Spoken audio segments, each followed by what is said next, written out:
There's no pain quite like watching your children struggle with something you cannot fix. For 7 long years, Margaret Hastings held her twin boys close, knowing all her wealth couldn't give them the one thing they needed most, the ability to walk. The doctors in Wyoming Territory said it was impossible. The town whispered their pity behind closed doors. Her sons, Samuel and Benjamin, would spend their lives in wheelchairs, and there was nothing anyone could do about it. Then a mountain man named Caleb Stone arrived.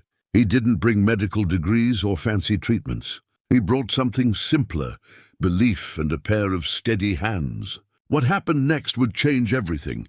Before we jump back in, tell us where you're tuning in from, and if this story touches you, make sure you're subscribed, because tomorrow I've saved something extra special for you. The Hastings Ranch stretched across 3,000 acres of Wyoming Territory, where the land rolled like frozen waves beneath an endless sky. It was 1883, and the frontier still held its wild edge, though settlements like Cottonwood Creek were carving civilization out of the wilderness, one building at a time. The ranch house itself stood as a testament to prosperity. 2 stories of solid timber and stone, with a wraparound porch that faced the distant mountains. Thomas Hastings had built it with his own hands, back when dreams seemed achievable and the future held nothing but promise. Margaret Hastings stood at the window of the front parlor, her hand resting against the cool glass. She was 34 years old, though grief had etched lines around her eyes that made her appear older. Her dark hair, once vibrant, was now streaked with premature silver that she no longer bothered to hide. She wore a simple dress of deep blue, practical and well-made, because what was the point of fancy clothes when there was no one left to notice? 3 years had passed since Thomas died. A riding accident, sudden and senseless. One moment he was the strongest man she'd ever known, and the next he was gone, leaving her alone with 2 boys who needed more than she knew how to give. "Mama, we're ready for the lesson." Margaret turned from the window to see her sons waiting by the large oak table that dominated the room. Samuel and Benjamin sat in their wheelchairs, the ones Thomas had crafted himself during the last months of his life. He'd known somehow that he wouldn't be there to carry them forever. The chairs were masterworks of carpentry, smooth wood worn to a polish by 7 years of use, wheels that turned silent and true, armrests carved with small animals that the boys loved to trace with their fingers. Samuel, older by 12 minutes, had his father's serious eyes and careful manner. He sat with a book already open in his lap, ready to begin. Benjamin, the younger twin, wore a smile that never quite faded, even though he had every reason to let it go. Where Samuel observed the world with quiet intensity, Benjamin met it with irrepressible curiosity. "I'm coming, my darlings." Margaret crossed the room, her footsteps soft on the woven rugs that covered the hardwood floors. She settled into the chair between them and picked up where they'd left off the day before, a history of the Roman Empire. Because the boys devoured knowledge the way other children devoured sweets. This was their life now. Lessons in the morning, reading in the afternoon, quiet evenings by the fire. The ranch ran itself more or less. The foreman, Jack Morrison, handled the cattle and the hands. Clara Murphy, the housekeeper who'd been with them since before the boys were born, managed the household. Margaret existed somewhere in between, going through the motions of living while feeling like a ghost in her own home. Clara appeared in the doorway, wiping her hands on her apron. She was a stout woman in her 50s, with grey hair pinned in a practical bun and eyes that missed nothing. "Mrs. Hastings, Dr. Webb is here for the boys' monthly examination." Margaret felt the familiar tightening in her chest. Dr. Harrison Webb had been making these visits since the twins were born, and every time he left with the same pronouncement. Nothing had changed, nothing would change, and she should focus on keeping the boys comfortable rather than hoping for impossible things. "Send him in." "Clara, thank you." Dr. Webb entered with his black medical bag and his expression of professional sympathy. He was a good man, Margaret knew, competent and kind. It wasn't his fault that medical science had no answers for her sons. He nodded to Margaret and smiled at the boys. "Good morning, Samuel. Benjamin, how are we feeling today?" "Fine, Dr. Webb," they answered in unison, then grinned at each other. They did that sometimes, speaking as one, moving in sync, as if being twins meant sharing a single soul, split between two bodies. The examination was always the same. Dr. Webb tested their reflexes, asked about pain or sensation, manipulated their legs with gentle, practiced movements. The boys bore it patiently, having learned long ago that resistance only prolonged the process. Margaret watched as she always did, searching for any flicker of hope in the doctor's face. She found none. "No change," Dr. Webb said quietly when he'd finished, pulling Margaret aside while the boys returned to their books. "I'm sorry, Margaret. I wish I had better news. Is there nothing else we can try? No specialist in Denver or San Francisco? I have the means to pay, whatever the cost." The doctor's expression softened with pity, which was somehow worse than outright dismissal. "I've consulted with colleagues across the country. The consensus remains the same. The boy's condition, whatever caused it, happened before birth. The nerves that should connect their spinal columns to their legs simply aren't functioning properly. It's not a matter of money or treatment. It's a matter of physiology. So they'll never walk." Margaret's voice was flat, emotionless. She'd learned to protect herself by feeling nothing at all. "I'm sorry," Dr. Webb said again, because what else could he say? He touched her shoulder briefly, then collected his bag and left, nodding to Clara on his way out. Margaret returned to the window, staring out at the vast expanse of land her sons would never run across. Behind her she heard Samuel reading aloud to Benjamin, his voice steady and clear. They'd adapted, as children do. They'd built a life within the confines of their limitations. But Margaret couldn't shake the image of Thomas's face the first time he'd held them. The joy and wonder that had turned to anguish when he realized they couldn't move their legs. "Some things just aren't meant to be fixed," he'd said near the end, when the cancer was eating him alive, and he knew he'd never see them grow up. "But that doesn't mean they're broken. Those boys are perfect, Margaret. Promise me you'll remember that." She'd promised, but she'd lied. How could they be perfect when the world was built for people who could walk? When every door, every street, every simple pleasure required legs that worked? Clara appeared at her elbow, quiet as always. "You're thinking too much again. Someone has to think." "Clara, thinking and worrying aren't the same thing." The housekeeper handed her a cup of tea, already prepared the way Margaret liked it. "Those boys are happy. Look at them." Margaret looked. Samuel and Benjamin had abandoned their books and were now engaged in an elaborate game involving toy soldiers and a map they'd drawn of an imaginary kingdom. Their laughter filled the room like music, pure and unself-conscious. They were happy, she realized. Despite everything, they'd found joy in small things. It was Margaret who was drowning.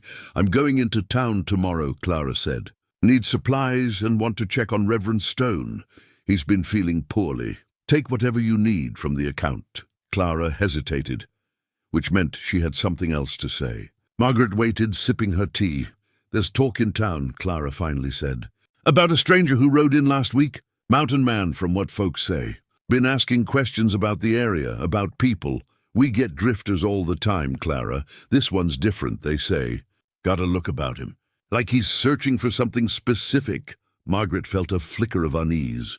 The ranch was isolated enough that strangers were noteworthy, and in her experience, men who asked too many questions usually brought trouble. "Tell Morrison to keep the hands alert. I don't want any surprises." "Yes, ma'am." Clara paused.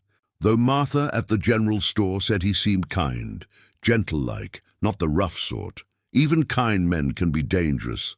"Clara," the housekeeper nodded and withdrew, leaving Margaret alone with her thoughts and her tea. Outside, the autumn sun painted the mountains in shades of amber and gold. Winter would come soon, locking them in for months. Another season of sameness, of routine, of watching her sons grow older within the prison of their chairs. That evening, after supper and evening prayers, Margaret tucked the boys into their beds. They slept in a large room on the ground floor, specially arranged so they could move about independently. Thomas had designed it before he died.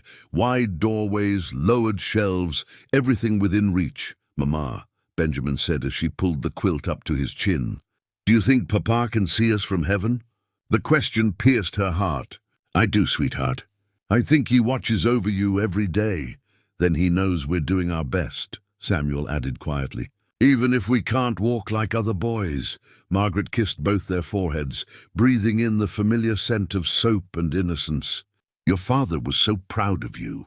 You have nothing to prove to anyone." But as she closed their door and walked to her own empty bedroom, Margaret wondered if she was telling them the truth or just repeating comfortable lies. Thomas had loved them fiercely, but he'd also spent his last months trying everything to help them walk. He'd built the wheelchairs as a last resort, not a first choice.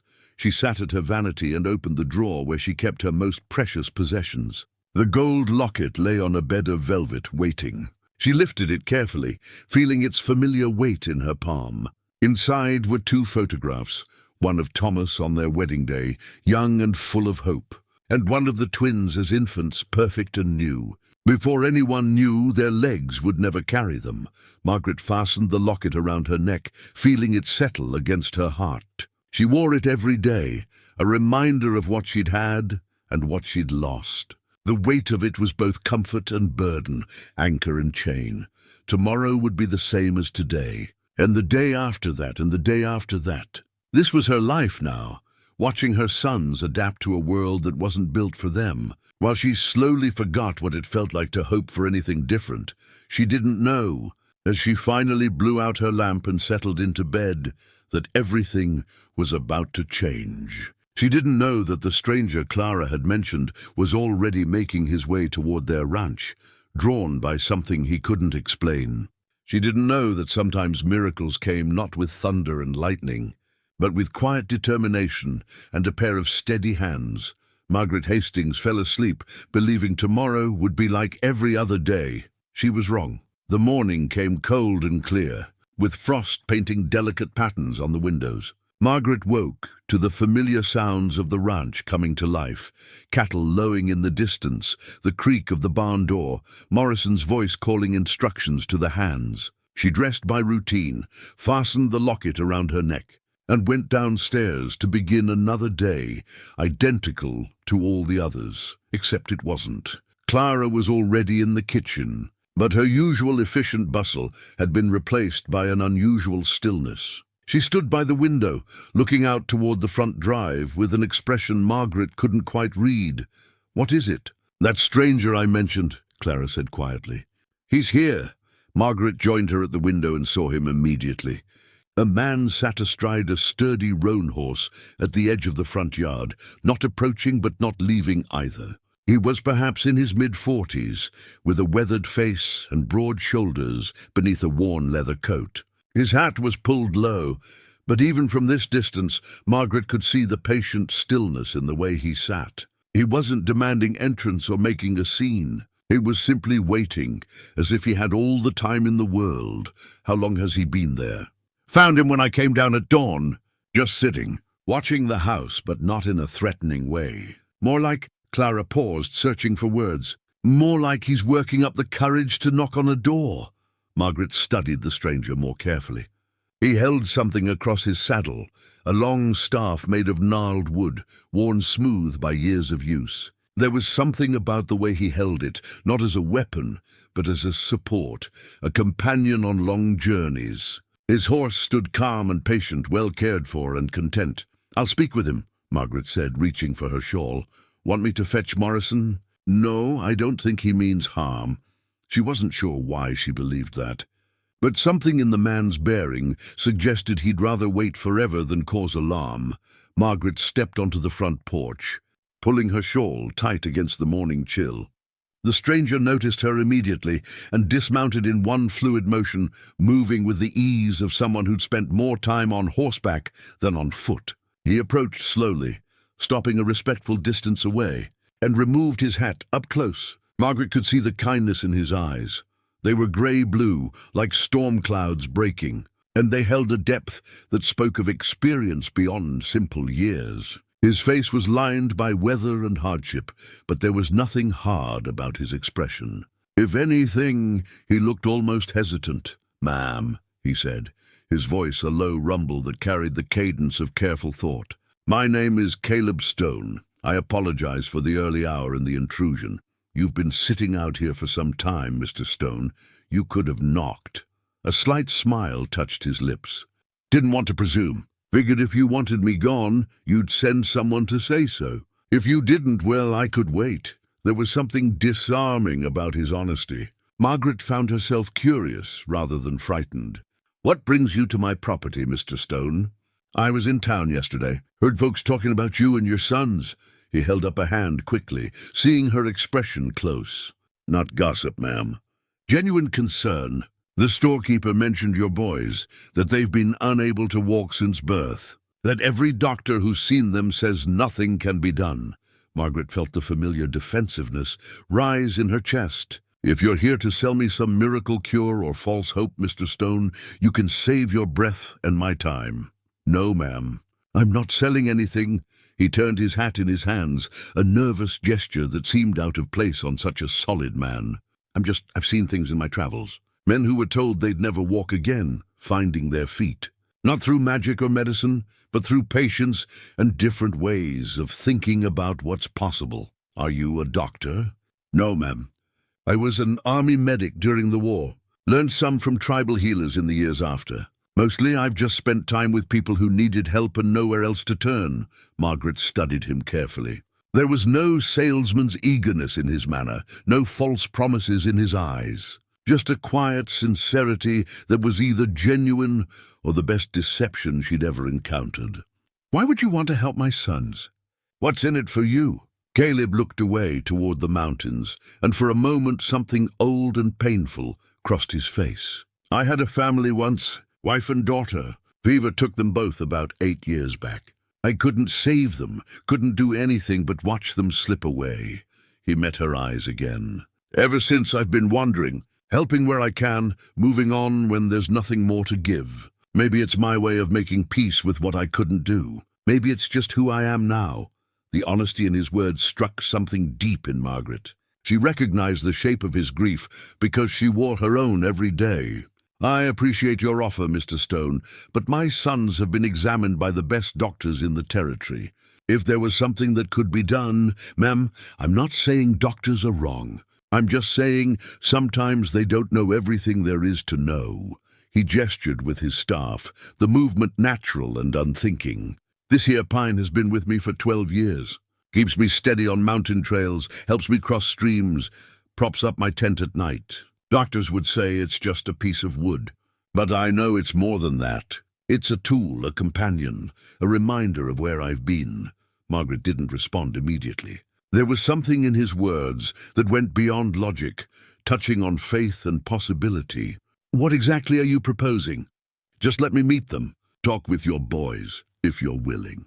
See what they can tell me about what they feel, what they've tried. If I think there's nothing I can offer, I'll tip my hat and ride on. But if I see something, anything that might help, I'd like to try. Mr. Stone, I've spent 7 years hoping. 7 years trying everything anyone suggested. And all I have to show for it is 2 boys who've learned to live with disappointment." Margaret's voice cracked slightly. "I won't let them hope again just to have it broken. Hope isn't the problem, ma'am. False hope is. I won't promise your boys anything except honest effort and my complete attention." Caleb's eyes were steady on hers. "But I've learned something in my years wandering. Sometimes the body just needs to remember what it's forgotten. Needs someone patient enough to help it remember." Margaret stood silent, her hand unconsciously reaching for the locket at her throat. Thomas would have sent this man away. Thomas had been practical, logical, grounded in what could be proven and measured. But Thomas was gone, and she was tired of being practical. She was tired of watching her sons accept limitations as inevitable. "One meeting," she heard herself say. "You can meet the boys. Talk with them. After that, we'll see." Relief washed visibly across Caleb's face. "Thank you, ma'am. You won't regret it." "I might," Margaret said, but there was no real conviction in her voice. "Tie your horse and come inside. They'll be waking soon." Caleb secured his mount with practiced efficiency, but Margaret noticed he kept the walking staff with him, carrying it as naturally as most men wore their hats. As they walked toward the house, Clara met them at the door with a look that said she'd heard everything. "I'll make coffee," the housekeeper said simply, and disappeared toward the kitchen. Margaret led Caleb into the front parlor, gesturing to one of the sturdy chairs. He sat but remained alert, not relaxed, as if he were a guest who knew he might be asked to leave at any moment. His staff leaned against the arm of the chair within easy reach. "That's quite a piece of wood," Margaret observed, more to fill the silence than from real curiosity. Caleb glanced at the staff with genuine affection.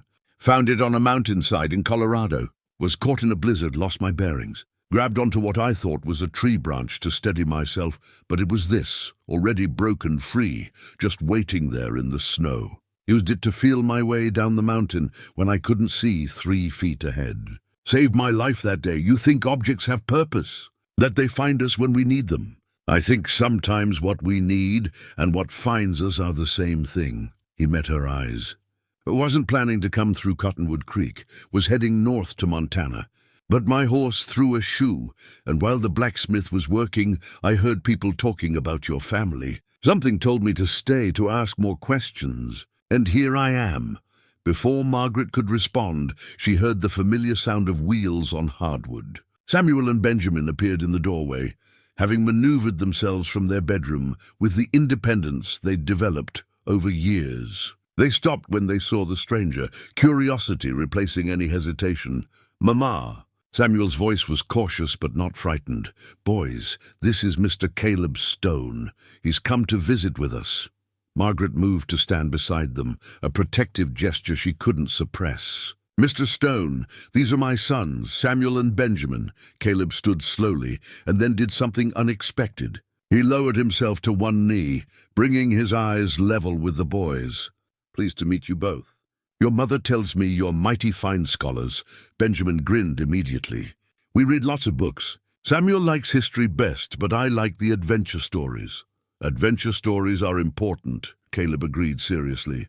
"They teach us that impossible things sometimes turn out to be just difficult things in disguise."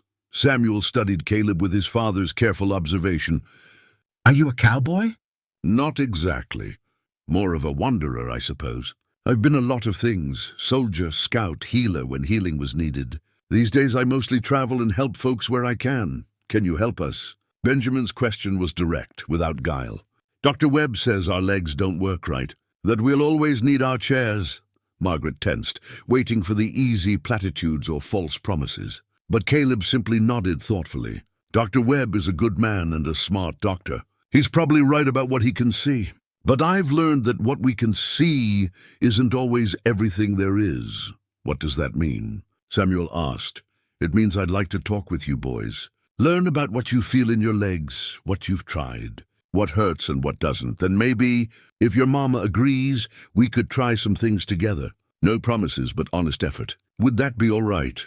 The twins looked at each other in that way they had, communicating without words. Then they both turned to Margaret, questions in their eyes. She saw hope there, fragile and new, and it terrified her. But she also saw trust. Trust that she would make the right choice. Trust that she wouldn't let them be hurt. "We can try," Margaret said quietly. "But Mr. Stone is right. No promises."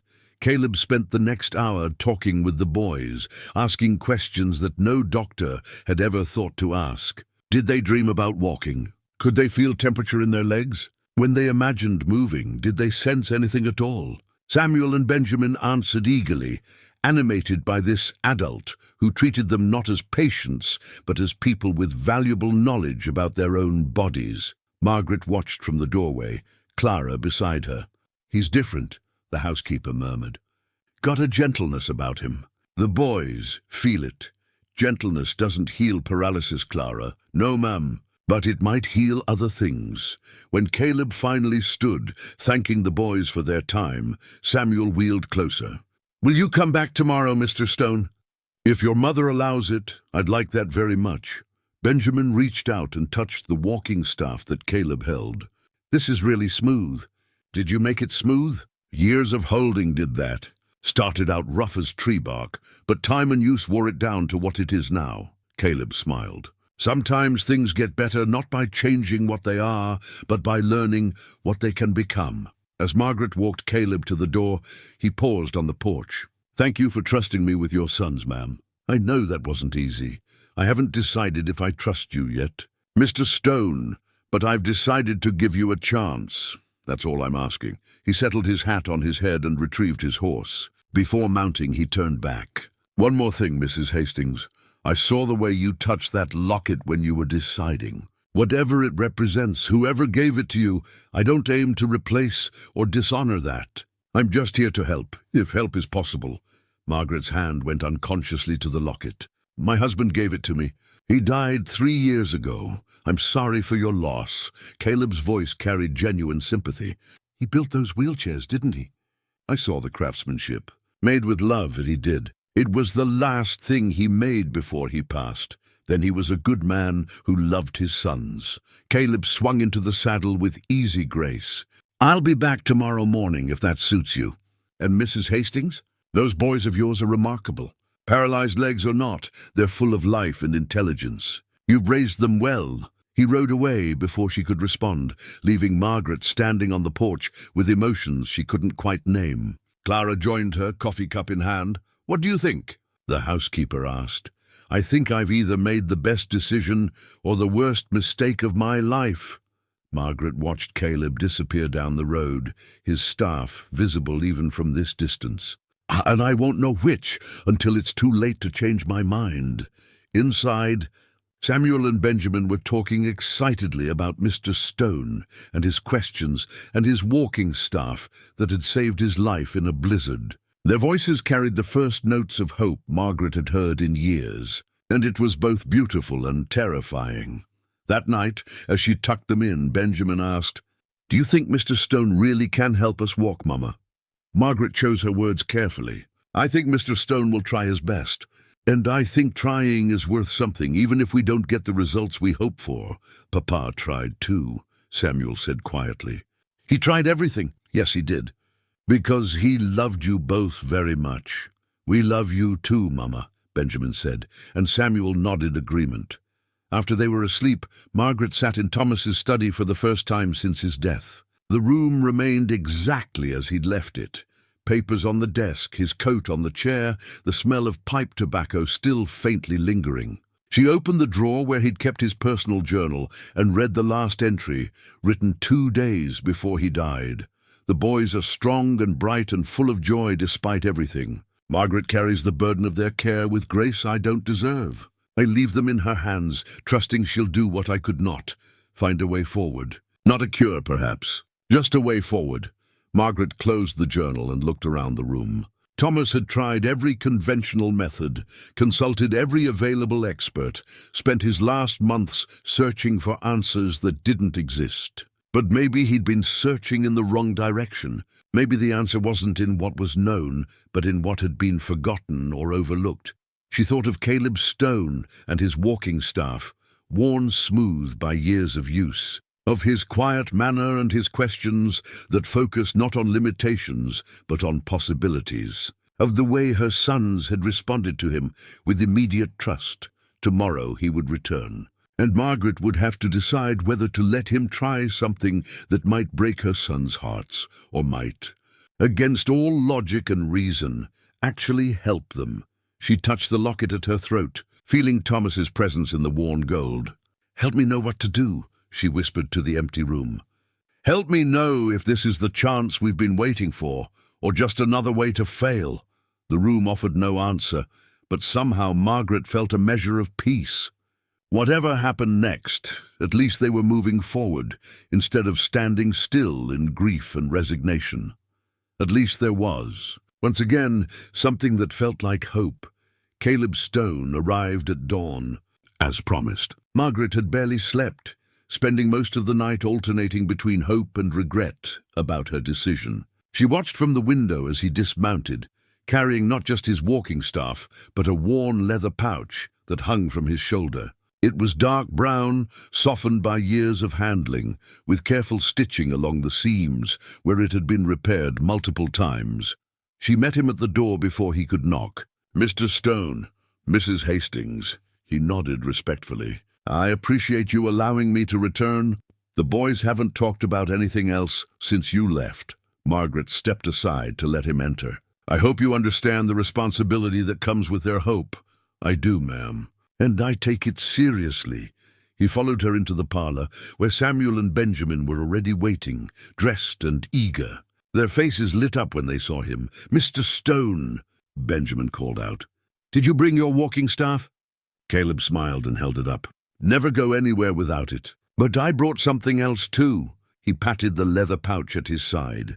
"Tools of the trade, you might say." "What kind of tools?" Samuel asked, leaning forward with interest.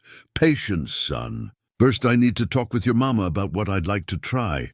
Margaret gestured to the chairs, and they all settled in.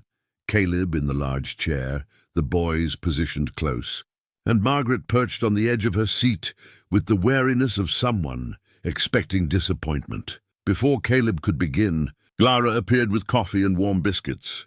Close behind her came an unexpected visitor, Dr. Harrison Webb, his medical bag in hand and concern written across his face. "Margaret, I heard in town that there's a stranger here claiming he can help the boys." The doctor's tone was protective, almost paternal. "I felt I should come just to make sure that I'm not being taken advantage of." Margaret finished. "I appreciate your concern, Harrison, but I'm perfectly capable of making decisions for my family." Dr. Webb's expression softened. "I know you are, but I've seen too many desperate families fall prey to charlatans promising miracles. I'd never forgive myself if I didn't at least check." Caleb stood and extended his hand. "Dr. Webb, I presume." "Caleb Stone, I'm not here to challenge your medical expertise or sell false hope. I'm just offering a different approach, if Mrs. Hastings and the boys are willing." The doctor shook his hand, but kept his skepticism evident. "What qualifications do you have, Mr. Stone?" "Served as a field medic in the war. Learned from healers among the Lakota and Cheyenne tribes during my time in the territories. Beyond that, just experience helping folks with various ailments." Caleb met the doctor's gaze steadily. "I'm not claiming to be a physician. I'm claiming to have seen things work that medical science said couldn't, such as man named Jacob Thornton up in Montana. Took a bullet in the spine, paralyzed from the waist down. Doctor said he'd never walk again. Spent 2 years working with him, exercises, herbal treatments, teaching his body to remember what it knew before the injury.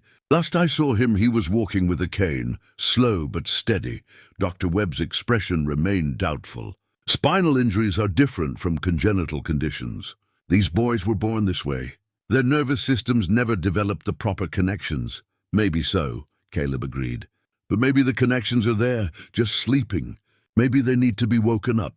Margaret watched the exchange with growing tension. The two men represented different worlds, one of science and proven methods, the other of intuition and possibilities. She understood Dr. Webb's skepticism because she shared it. But she also felt something else, something harder to name, when she looked at Caleb Stone's quiet confidence. "Harrison," she said carefully, "I value your expertise. You've cared for my family for years. But I'd like to hear what Mr. Stone proposes before we dismiss it entirely." The doctor's jaw tightened, but he nodded. "Very well. I'll listen, but I reserve the right to object if I believe the boys might be harmed." "Wouldn't expect anything less," Caleb said. He settled back into his chair and opened the leather medicine pouch, revealing an array of small cloth packets and glass vials. The boys leaned in, fascinated. "This here is my medicine pouch," Caleb explained. "Carried it for near 15 years now.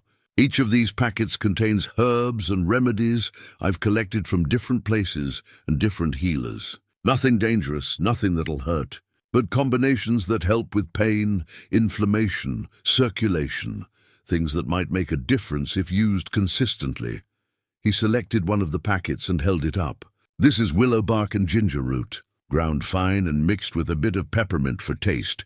Good for reducing inflammation in joints and muscles. Might help increase blood flow to the boy's legs." Dr. Webb leaned forward to examine the packet. "Willow bark contains salicin, similar to the active ingredient in medicines we use for pain and inflammation. The ginger aids digestion and circulation. It's not harmful, though I'm skeptical it will produce any meaningful change." "Fair enough," Caleb said. but it won't hurt to try, and it's a start." He looked at Samuel and Benjamin. "With your permission, I'd like to examine your legs properly. Not with instruments and medical tests, but with my hands. Feel the muscles, the joints, understand what's tight and what's loose. That all right with you boys?" They both nodded eagerly. Margaret found herself nodding too, though her heart hammered with a mixture of hope and fear. Caleb knelt beside Samuel's wheelchair first, his movements slow and deliberate. "Tell me if anything hurts or feels uncomfortable," he said, then gently began manipulating Samuel's right leg. He worked in silence for several minutes, his weathered hands moving with surprising gentleness. His fingers pressed along the thigh, the knee, the calf, as if reading a language written in muscle and bone. "You feel that?" he asked at one point, pressing gently behind Samuel's knee. Samuel's eyes widened. "Yes, it tingles. Good, that's good." Caleb continued his examination, then moved to the left leg, repeating the process. When he finished with Samuel, he moved to Benjamin and performed the same careful assessment. Dr. Webb watched with clinical interest, his skepticism gradually giving way to professional curiosity. "What are you finding?" Caleb sat back on his heels, considering. "Their muscles aren't atrophied as much as I'd expect. Someone's been working with them, keeping the tissue healthy." "That was Thomas," Margaret said quietly. "My husband. He massaged their legs every night, moved them through exercises even though the doctors said it was pointless." "Wasn't pointless at all," Caleb said firmly. "He kept their bodies ready for the possibility of use. That's going to help us." He looked at Dr. Webb. "You've tested their reflexes, I assume?" "Extensively. No response to standard reflex tests. What about sensation? Temperature, pressure, pain?" "Limited sensation. They can feel pressure if it's strong enough, but fine sensation appears absent." Caleb nodded thoughtfully. "Boys, I want to try something. I'm going to touch different spots on your legs, and I want you to close your eyes and tell me if you feel anything at all. Even the smallest sensation counts." For the next 20 minutes, Caleb worked systematically, testing responses with light touches, firm pressure, warm compresses from Clara's kitchen, and cold cloths. Dr. Webb observed with growing interest, occasionally making notes in a small journal he'd produced from his bag. The results were surprising. Both boys showed responses in areas the doctor had never detected. Benjamin felt warmth more clearly in his left leg. Samuel had distinct sensation along the outer edge of his right thigh. Small discoveries, perhaps, but discoveries nonetheless. Their nervous systems aren't completely disconnected, Caleb said finally. The pathways are there, just not functioning the way they should, like a road that's been blocked by fallen trees. The road still exists. We just need to clear it. That's a pleasant metaphor, Mr. Stone, Dr. Webb said. But the medical reality is more complex. Even if some sensation exists, that doesn't mean motor function can be restored. No, it doesn't mean it will be. But it means it might be. Caleb stood and addressed Margaret directly. Here's what I'd like to propose, ma'am. Daily sessions with the boys, morning and evening, about an hour each. I'll work on massage and manipulation to increase circulation and sensation. We'll use herbal preparations to reduce any inflammation that might be interfering with nerve function. And we'll do exercises, gentle at first, gradually building. What kind of exercises? Margaret asked. Visualization to start. Teaching the boys to imagine movement, to send signals from their brains to their legs, even if nothing happens at first. Then physical exercises, me moving their legs through natural walking motions, teaching their muscles the patterns they need to know. Mr. Stone, Dr. Webb interjected, I must say that while your approach is unconventional, it's not entirely without merit from a medical standpoint. Increased circulation and muscle maintenance certainly can't hurt. However, he paused, choosing his words carefully, I must caution against raising expectations too high. The boy's condition is congenital and severe. In all my years of practice, I've never seen a case like theirs improve significantly, and I respect that, doctor. But in all my years of wandering, I've seen things that doctors said were impossible. I'm not promising a miracle. I'm promising honest effort, and whatever results that effort brings. Margaret looked at her sons. They were watching the adults with rapt attention, hope shining in their young faces. She thought of Thomas and his nightly massages, his refusal to give up even when every expert told him to accept the unchangeable. She thought of the 7 years of resignation and sorrow, and she thought of the tiny sensations Caleb had just discovered, sensations that Dr. Webb had missed despite years of examinations. 1 month, she said decisively. Mr. Stone, I'll give you 1 month to try your methods. If we see improvement, we'll continue. If not, we'll accept that we tried something different. That's fair, Mom. More than fair. But, she continued, you'll work under Dr. Webb's observation. If at any point he believes the boys are being harmed or stressed beyond benefit, we stop immediately. Caleb nodded agreement, and Dr. Webb looked somewhat mollified by the compromise. Then we have an arrangement, Margaret said. Mr. Stone, there's a guest cabin behind the main house. It's small but comfortable. You're welcome to stay there during this trial period. I appreciate that. Mrs. Hastings, I'll earn my keep however I can. Work around the ranch, whatever's needed. The work I need from you is helping my sons. That's payment enough. Clara, who'd been watching from the doorway, spoke up. I'll get the cabin ready, Mrs. Hastings. Should have it livable by this afternoon. As the morning progressed, Caleb conducted the first official treatment session. He prepared a warm herbal compress from his medicine pouch, explaining each ingredient and its purpose. The boys watched, fascinated, as he mixed willow bark powder with ginger, adding warm water until it formed a paste that he spread on clean cloths. This might feel strange at first, he warned, wrapping Benjamin's legs with the warm compresses. But it should be comfortable. Tell me if it's too hot or causes any pain. It's warm, Benjamin said, but it feels good, like sitting by the fire in winter. Caleb repeated the process with Samuel, then began the massage work. His hands moved with practiced expertise, working the muscles in long, smooth strokes that followed the natural lines of circulation. He explained as he worked, teaching Margaret and Clara so they could help with sessions when he wasn't available. The key is consistency, he said. Not hard pressure, that can damage tissue. Gentle but firm, always moving toward the heart to encourage blood flow. We're waking the body up, reminding it what it's capable of. Dr. Webb remained for the entire session, observing with scientific detachment. When it concluded, he pulled Margaret aside. I still have serious doubts about ultimate success, but I must admit his technique is sound. The massage and herbal treatments are fundamentally harmless and may provide some comfort even if they don't restore function. But you don't believe they'll walk? The doctor's expression was sympathetic. Margaret, I've learned not to say never in medicine, but I want you to be realistic. Guard your heart and the boys' hearts. Hope is precious, but broken hope can be devastating. I know, Harrison. Believe me, I know. After the doctor left, Margaret found Caleb on the front porch, his walking staff leaning against the railing beside him. He was looking out at the mountains, lost in thought. You handled Dr. Webb well, she said, joining him. He's protective of us. He's a good man doing his job. I don't fault him for skepticism. I'd be skeptical too if I were in his position. Caleb glanced at her. But I've learned to trust what I feel in my hands. Those boys have more capacity than anyone's given them credit for. Mr. Stone, I need to ask you something directly. Margaret turned to face him fully. Why are you really doing this? The truth, not the polite answer you gave before. Caleb was quiet for a long moment. When he spoke, his voice carried old pain. My daughter was 5 when the fever took her. Bright as summer sunshine, curious about everything. Near the end, she couldn't even lift her head from the pillow.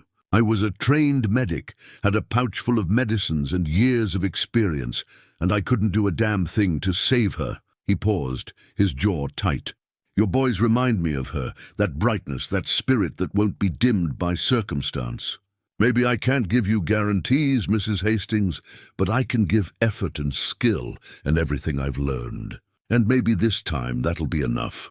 Margaret felt tears prick her eyes. I'm sorry for your loss. And I'm sorry for yours. Thomas was a good man.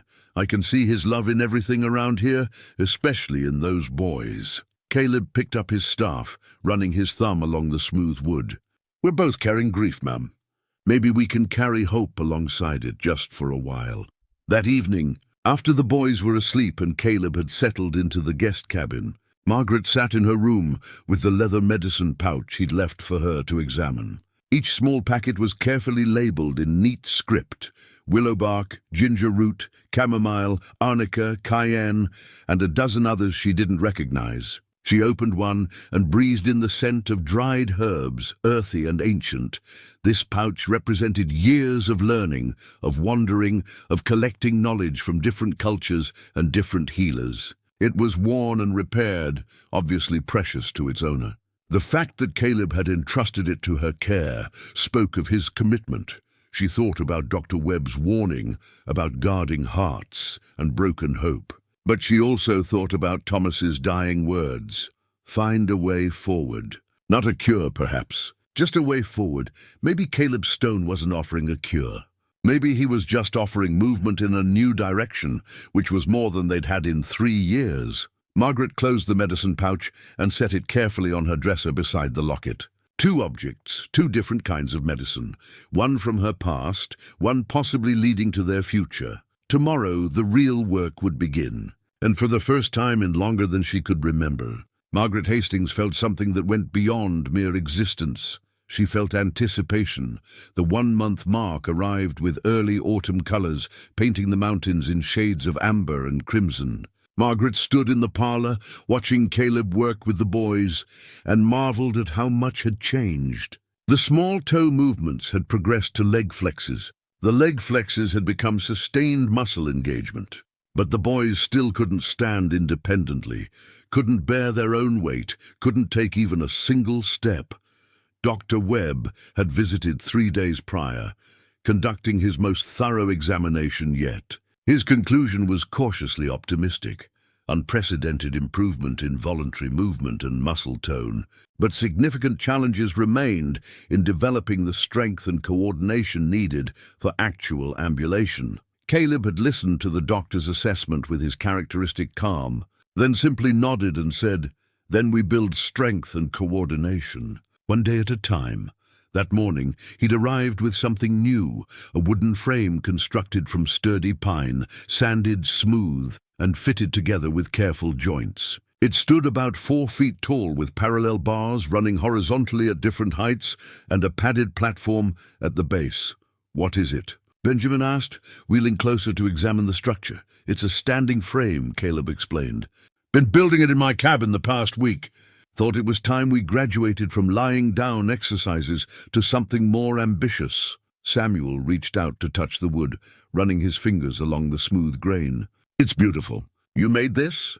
"With some help from Morrison for the heavy lifting. But yes, I made it." Caleb positioned the frame in the center of the parlor, testing its stability. "The idea is simple.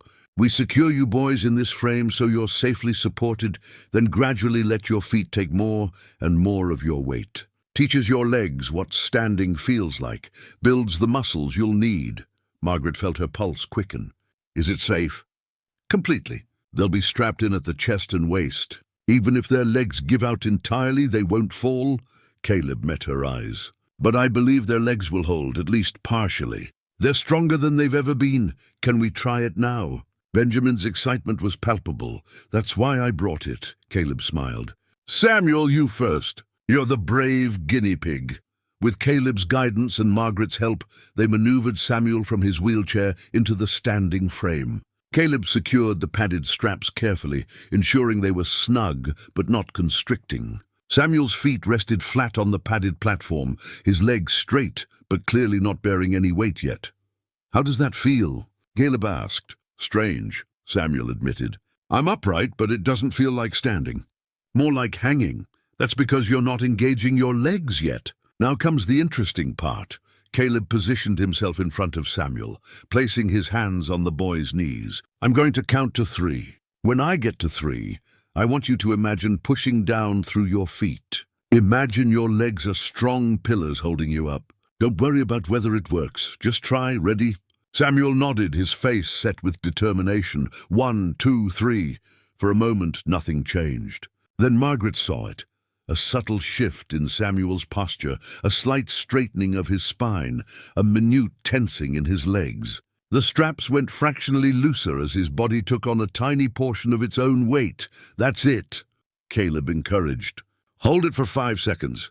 5, 4, 3, 2, 1. Good. Rest now." Samuel's legs relaxed immediately, the straps taking his full weight again. But his face glowed with triumph. "I felt it. I felt my legs holding me for a second." "You did more than feel it. You did it. Actual weight-bearing." Caleb looked at Margaret and she saw pride and vindication in his expression. "That's the foundation we build from." They repeated the exercise 5 more times, with Samuel holding the position slightly longer each time. By the 6th attempt, he managed to support himself for nearly 15 seconds before his legs trembled and gave out. Benjamin was practically vibrating with eagerness when his turn came. His results were similar, that first moment of genuine standing, brief but unmistakable, followed by the gradual building of endurance. By the end of the session, both boys had experienced what it felt like to be upright, with their legs actually participating in holding them there. "This changes everything," Margaret said to Caleb after the boys had returned to their wheelchairs, exhausted but exhilarated. "They're actually standing." "Supported standing," Caleb cautioned, but he was smiling. "But yes, this is a significant step." Pun intended. Over the next week, the standing frame became the centerpiece of their routine. Morning and evening sessions now included 30 minutes of standing practice, with the boys gradually increasing. Both the duration and the percentage of their weight their legs could support. Margaret documented everything in a journal she'd started, keeping how long each boy could stand, which leg seemed stronger, any pain or discomfort, every small victory. She found herself thinking in medical terms, analyzing progress with the same careful attention Dr. Webb brought to his examinations. The town's attitude began shifting as word spread of the boys' progress. People who'd once whispered pity now spoke with cautious optimism. Some visited the ranch specifically to see the standing frame and watch the exercises. Margaret found herself demonstrating techniques, explaining Caleb's methods, and answering questions from other families dealing with various ailments. But not everyone was pleased with these developments. Edmund Cross arrived on a Tuesday afternoon, announced by the thunder of hoofbeats and the aggressive way he dismounted. Margaret recognized him immediately. A successful rancher from the neighboring territory, Thomas's one-time rival, and a man who'd made his interest in acquiring the Hastings land abundantly clear after Thomas's death. He was tall and imposing, with silver hair and cold blue eyes that assessed everything in terms of value and advantage. He'd proposed marriage to Margaret twice in the year following Thomas's death, proposals she'd rejected politely but firmly. He hadn't approached her directly in nearly 2 years. Though his foreman occasionally appeared with offers to buy the ranch at increasingly insulting prices. "Mrs. Hastings," he said, tipping his hat with exaggerated courtesy, "I heard interesting rumors about your household and had to see for myself." "Mr. Cross, what brings you to my property uninvited?" Margaret kept her voice level, though irritation simmered beneath, curiosity mainly. "Heard you've taken in some drifter claiming he can make your boys walk." Sounded like a sideshow, so I thought I'd investigate. His eyes swept the porch, where the standing frame was visible through the parlor window. "That's some kind of torture device?" "That's a standing frame, and it's helping my sons develop strength and coordination." Margaret crossed her arms. "Not that it's any of your concern."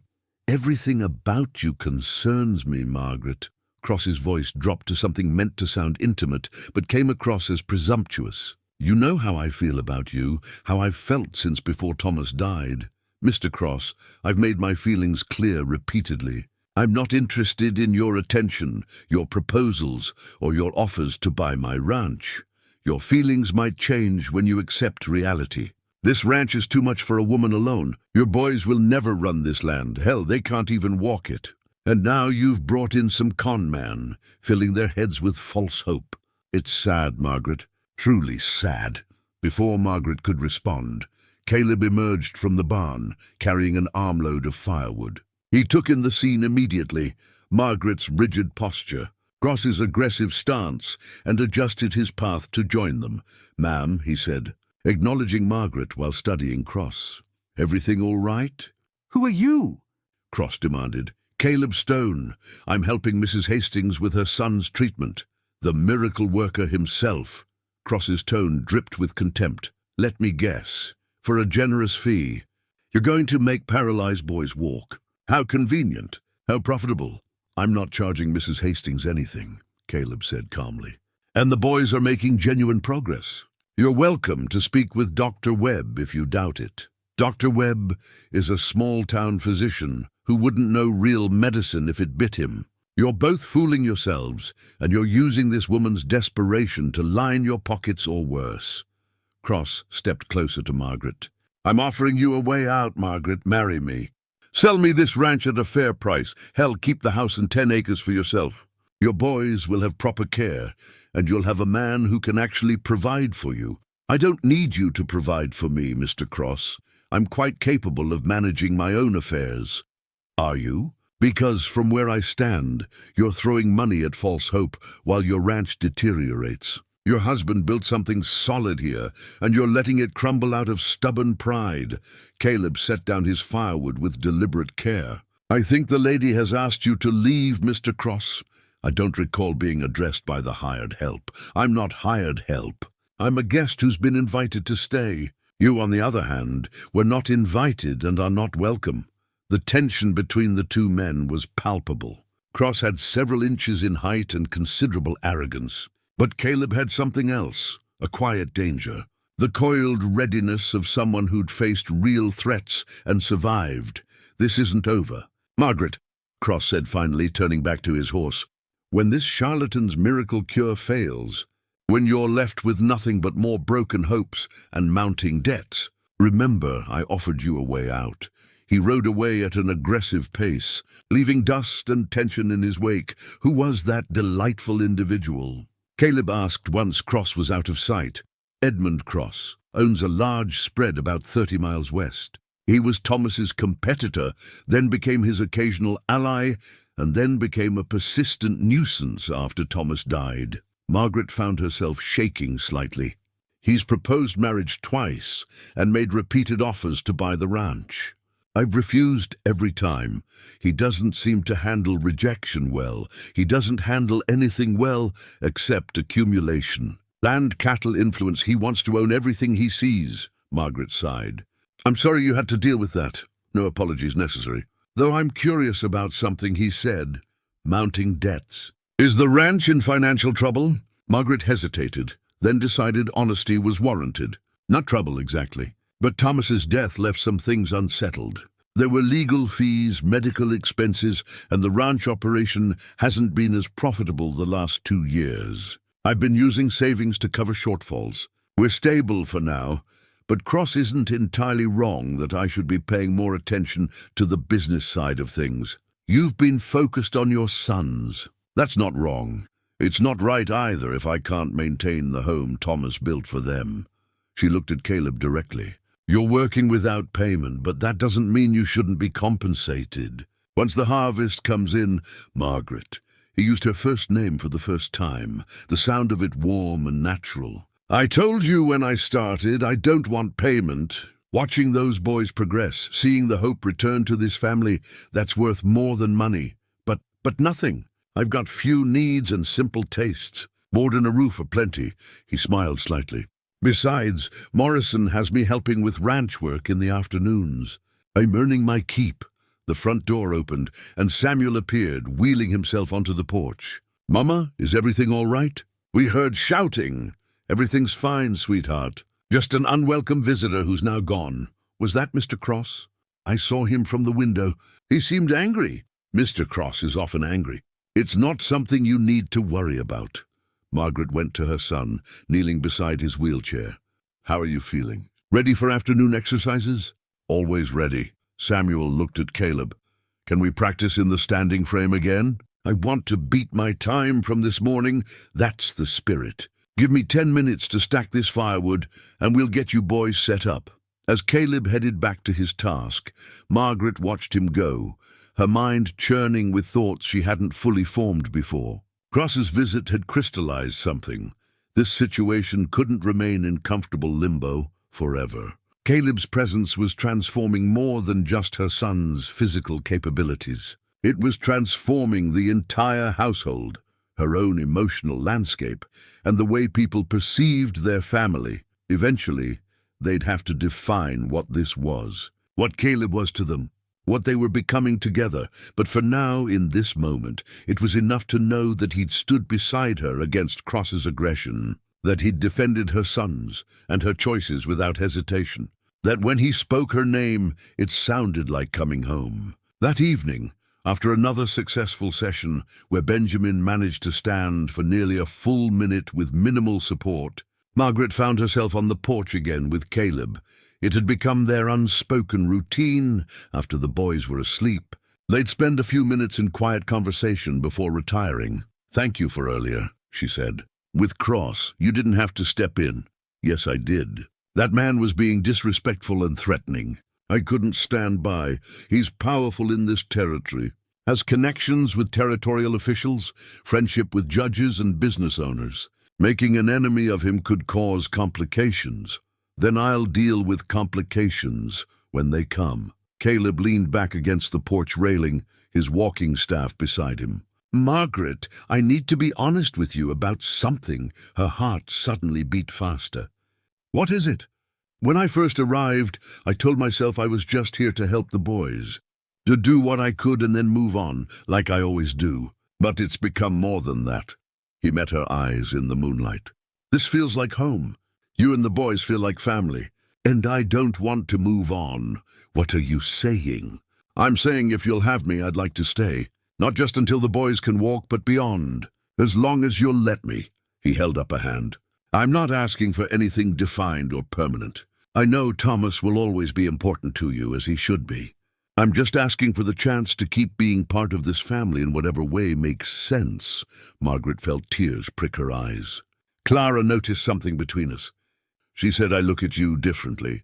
"How do I look at you?" "She didn't say. But I think I know. The same way I look at you." She moved closer, her hand finding his. "Thomas was my love, my partner, the father of my children. He'll always hold that place in my heart. But I'm discovering there's room for more than memory. There's room for new feelings, new possibilities. I'm not trying to replace him. I know. You couldn't if you tried. You're entirely your own person. But maybe that's what I need. Not a replacement, but something new." She squeezed his hand. "I can't make promises about the future, Caleb, but I can tell you that having you here, watching you with my sons, seeing your dedication and kindness, it's awakened something in me I thought had died with Thomas." "What's that?" "Hope, not just for the boys, but for myself. For the possibility that life holds more than just surviving from one day to the next." Caleb lifted her hand and pressed a gentle kiss to her knuckles, a gesture both old-fashioned and deeply romantic. "Then I'll stay, and we'll discover what the future holds together." They stood together in the moonlight, hands linked, the future uncertain but filled with possibility. Inside, Samuel and Benjamin slept peacefully, their legs growing stronger each day. Above them, stars wheeled in their eternal patterns, indifferent to human hopes and fears, but somehow bearing witness to this moment of transformation. Margaret touched her locket with her free hand, feeling Thomas's presence there not as a weight, but as a blessing. She imagined him smiling, approving, urging her forward into whatever came next. For the first time in 3 years, Margaret Hastings felt fully, completely alive. 6 weeks into treatment marked a turning point that went beyond physical progress. The boys could now stand in the frame for several minutes at a time, their legs trembling but holding. More importantly, they developed a sense of balance and body awareness that had been completely absent before. But it was the quiet transformation in Margaret herself that most captured Clara's attention. The housekeeper had known Margaret since before her marriage to Thomas, had watched her grow from hopeful bride to devoted mother to grief-stricken widow. Now she was witnessing something new, Margaret emerging from the chrysalis of mourning into someone more whole than she'd been even before loss. The change was evident in small ways. Margaret laughed more readily. She hummed while working. She took extra care with her appearance, not out of vanity, but out of renewed engagement with life. And most tellingly, she wore Thomas's memory lightly now. The locket at her throat no longer a chain, but a cherished reminder. One morning, Margaret found Clara in the kitchen and approached with something wrapped in cloth. "I want to give this to Caleb, but I'm not sure if it's appropriate." Clara wiped her hands and accepted the wrapped object. Inside was Thomas's pocket watch, beautifully crafted gold, with an engraved case showing mountains and pine trees. It had been Thomas's most prized possession, passed down from his father. "Are you sure?" Clara asked gently. "Thomas would want someone worthy to have it. Someone who embodies the values he held dear: honesty, dedication, love of family." Margaret's voice was steady.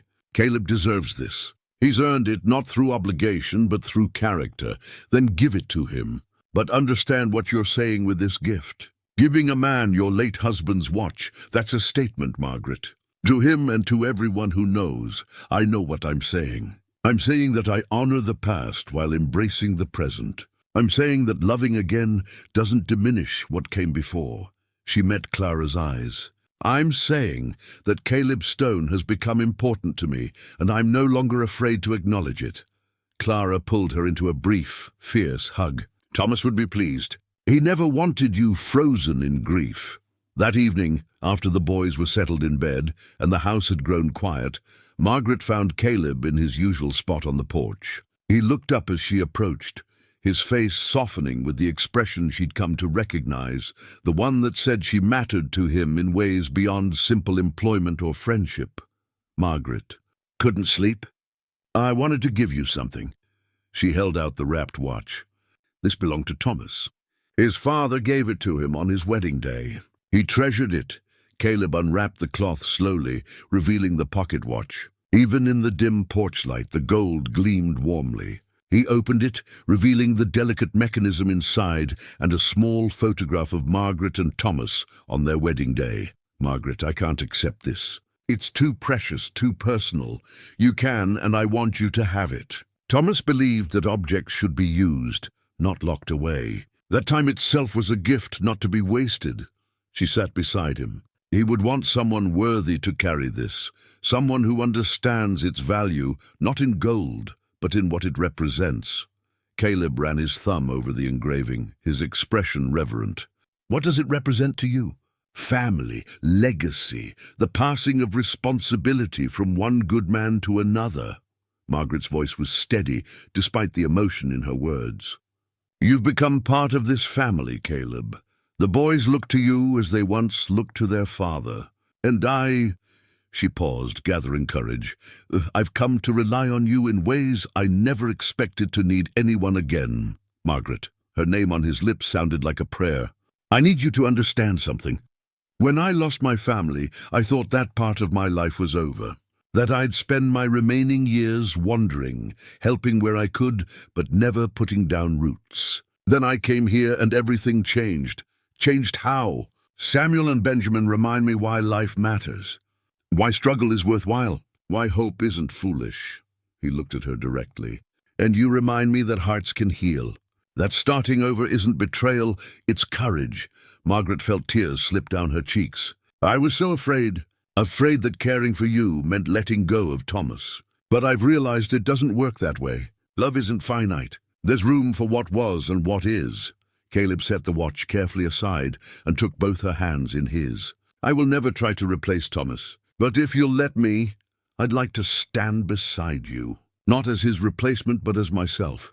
As someone who loves you and your sons and wants to be part of your future." "I want that too," Margaret whispered. "More than I knew I could want anything again." They sat together, hands intertwined, while the night settled around them.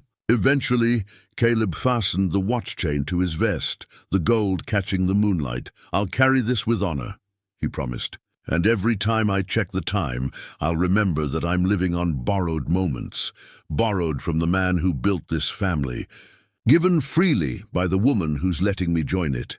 Inside the house, neither of them knew that Samuel had woken and ventured from his room for a drink of water. The boy paused at the window, watching his mother and the mountain man sitting close together, hands linked. He smiled, a child's instinctive understanding that sometimes adults needed each other the way children needed parents. He wheeled back to his room and whispered to Benjamin, "I think Mama's going to be happy again." Benjamin stirred sleepily.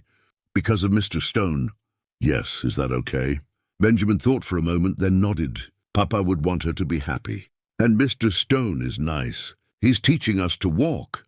He's teaching us lots of things," Samuel agreed, settling back into bed. "I think he might stay forever." "Good," Benjamin murmured, already drifting back to sleep. "I like him." The following days brought both triumph and challenge. The boys' progress continued, but they hit what Caleb called the plateau, a period where improvement slowed and frustration grew. "Why can't I stand longer?" Benjamin asked one afternoon, his voice edged with tears after a particularly difficult session. "I was doing so well, and now I'm stuck." Caleb knelt beside the boy's wheelchair. "Progress isn't a straight line, Benjamin. Sometimes your body needs time to consolidate what it's learned before moving forward. Think of it like climbing a mountain. Sometimes you need to rest at a camp before attempting the next peak. But what if I never get better than this? What if I can only ever stand for a few minutes? Then those few minutes are more than you had before." "But I don't think that's where your story ends." Caleb placed a hand on Benjamin's shoulder. "I've seen this pattern before. The plateau often comes right before a breakthrough." Samuel, listening from his own wheelchair, added quietly, "Papa used to say that patience was the hardest kind of bravery." "Your papa was a wise man," Caleb agreed. Dr. Webb's weekly visit that Friday confirmed Caleb's assessment. "The boys have made remarkable progress, but we're reaching the limits of what passive support can achieve. To progress further, they'll need to attempt actual weight-bearing steps." "I've been thinking the same thing," Caleb said. "The standing frame has done its job. Now we need something that allows movement while still providing safety." "What did you have in mind?" "Parallel bars. The boys can hold on for balance while attempting to move their feet forward. Start with just shifting weight from one leg to the other, gradually build to actual steps." Margaret felt anxiety spike. What if they fall? What if attempting too much too soon causes injury? "That's why we'll go slowly, with full support," Caleb assured her. "And why we'll pad the floor underneath." "But Margaret, they're ready for this. Their muscles are strong enough, their balance is improving. Keeping them in the standing frame now would actually hold them back." Dr. Webb nodded agreement. "For once, Mr. Stone and I are in complete accord. The boys need this challenge to continue progressing." Over the next 3 days, Caleb and Morrison constructed parallel bars in the parlor, 2 sturdy rails at waist height for the boys, running about 8 feet in length. The floor beneath was padded with quilts and cushions. The structure was solid but not intimidating, offering support without imprisoning. When Samuel and Benjamin saw the new equipment, their eyes widened with a mixture of excitement and fear. "This is it, isn't it?" Samuel asked. "This is where we try to actually walk. This is where you take the next step," Caleb confirmed. No pun intended. The first attempt was both terrifying and exhilarating. With Caleb on one side and Margaret on the other, Samuel stood at the bars, his hands gripping the rails with white-knuckled intensity. His legs trembled, bearing his full weight for the first time without the standing frame's support. "I'm standing," he breathed. "I'm actually standing on my own." "You are indeed. Now when you're ready, no rush. I want you to shift your weight to your right leg. Just lean a little to that side. Feel how your left leg gets lighter." Samuel's face scrunched with concentration. Slowly, incrementally, he shifted his weight. His left foot came fractionally off the ground. "Perfect. Now shift back to center, then to the left." The process was painstaking, each weight shift requiring intense focus and effort. But Samuel managed it, moving his weight from side to side in what would eventually become the rhythm of walking. Benjamin's turn came next, and he approached the bars with fierce determination. His first attempt at shifting weight resulted in his legs buckling, but Caleb and Margaret were there, catching him before he could fall. "That's okay," Caleb said calmly. "Try again. Your legs are learning." On the 4th attempt, Benjamin succeeded in shifting his weight. By the end of the session, both boys had managed to lift one foot completely off the ground while standing, not a step. but the precursor to one. That night, Margaret collapsed into her chair, emotionally exhausted, but hopeful. Clara brought her tea and sat beside her. "They're going to walk," the housekeeper said with quiet certainty. "Maybe not tomorrow, maybe not next month, but they're going to walk." "I'm starting to believe it," Margaret admitted. "After so many years of being told it was impossible, I'm actually believing it might happen. And what about the other impossible thing that's happening?" Margaret smiled. "You mean Caleb and me? The whole town's talking about it. How you gave him Thomas's watch. How you look at each other. How he's moved from guest to something more permanent. Let them talk. I'm tired of living for other people's opinions." Margaret sipped her tea. "Thomas has been gone 3 years. I've mourned him properly, honored his memory. But I'm 34 years old, Clara. I have decades ahead of me, God willing. Am I supposed to spend them alone out of some misguided loyalty to a man who would never have wanted that for me? Of course not. I'm just making sure you're certain. I'm certain that Caleb Stone is a good man. I'm certain he loves my sons, and they love him. I'm certain that when I'm with him, I feel alive in ways I'd forgotten were possible." Margaret met Clara's eyes. "I'm not certain what the future holds, but I'm certain I want him in it." Clara patted her hand. "Then that's all that matters." The weeks that followed brought steady progress. The boys graduated from weight shifting to actual foot movements, sliding 1 foot forward an inch, then 2 inches, then 3. Their first true steps were more controlled falls than walking, but they were steps nonetheless. The town watched with growing amazement. Families who'd kept their distance out of pity now visited with genuine interest. Other parents with children facing various challenges sought Caleb's advice. He gave it freely, sharing techniques and knowledge without reservation. Edmund Cross, however, remained conspicuously absent. Margaret hadn't seen him since his confrontational visit weeks earlier, though she occasionally heard reports of him making inquiries in town, about the ranch's finances, about Caleb's background, about the boy's progress. "He's looking for leverage," Morrison warned Margaret one afternoon. "Man like Cross doesn't forget a rejection. He's biding his time. Let him bide," Margaret replied. "We have nothing to hide, and nothing he can use against us." But even as she spoke the words, a small voice in the back of her mind whispered uncertainty. Men like Cross were dangerous not because they were strong, but because they were patient. They waited for moments of vulnerability, then struck with precision. She pushed the worry aside, focusing instead on the miracle unfolding in her home. Her sons were learning to walk. She was learning to live again. Caleb had brought more than healing techniques and herbal remedies. He'd brought transformation. One evening, as autumn deepened toward winter, Margaret stood on the porch, watching the sunset paint the mountains in shades of purple and gold. Caleb joined her, and she leaned against him naturally, his arm coming around her shoulders as if it had always belonged there. "Thank you," she said quietly. "For what?" "For seeing possibility where everyone else saw limitation. For refusing to give up on my sons. For helping me remember that life is for living, not just surviving." Caleb kissed the top of her head. "Thank you for letting me try. For trusting me with your family. For giving me a place to belong." Inside, Samuel and Benjamin were practicing standing without the bars, Clara hovering nearby for safety.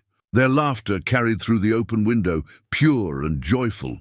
Margaret touched the locket at her throat, then the pocket watch chain visible at Caleb's vest.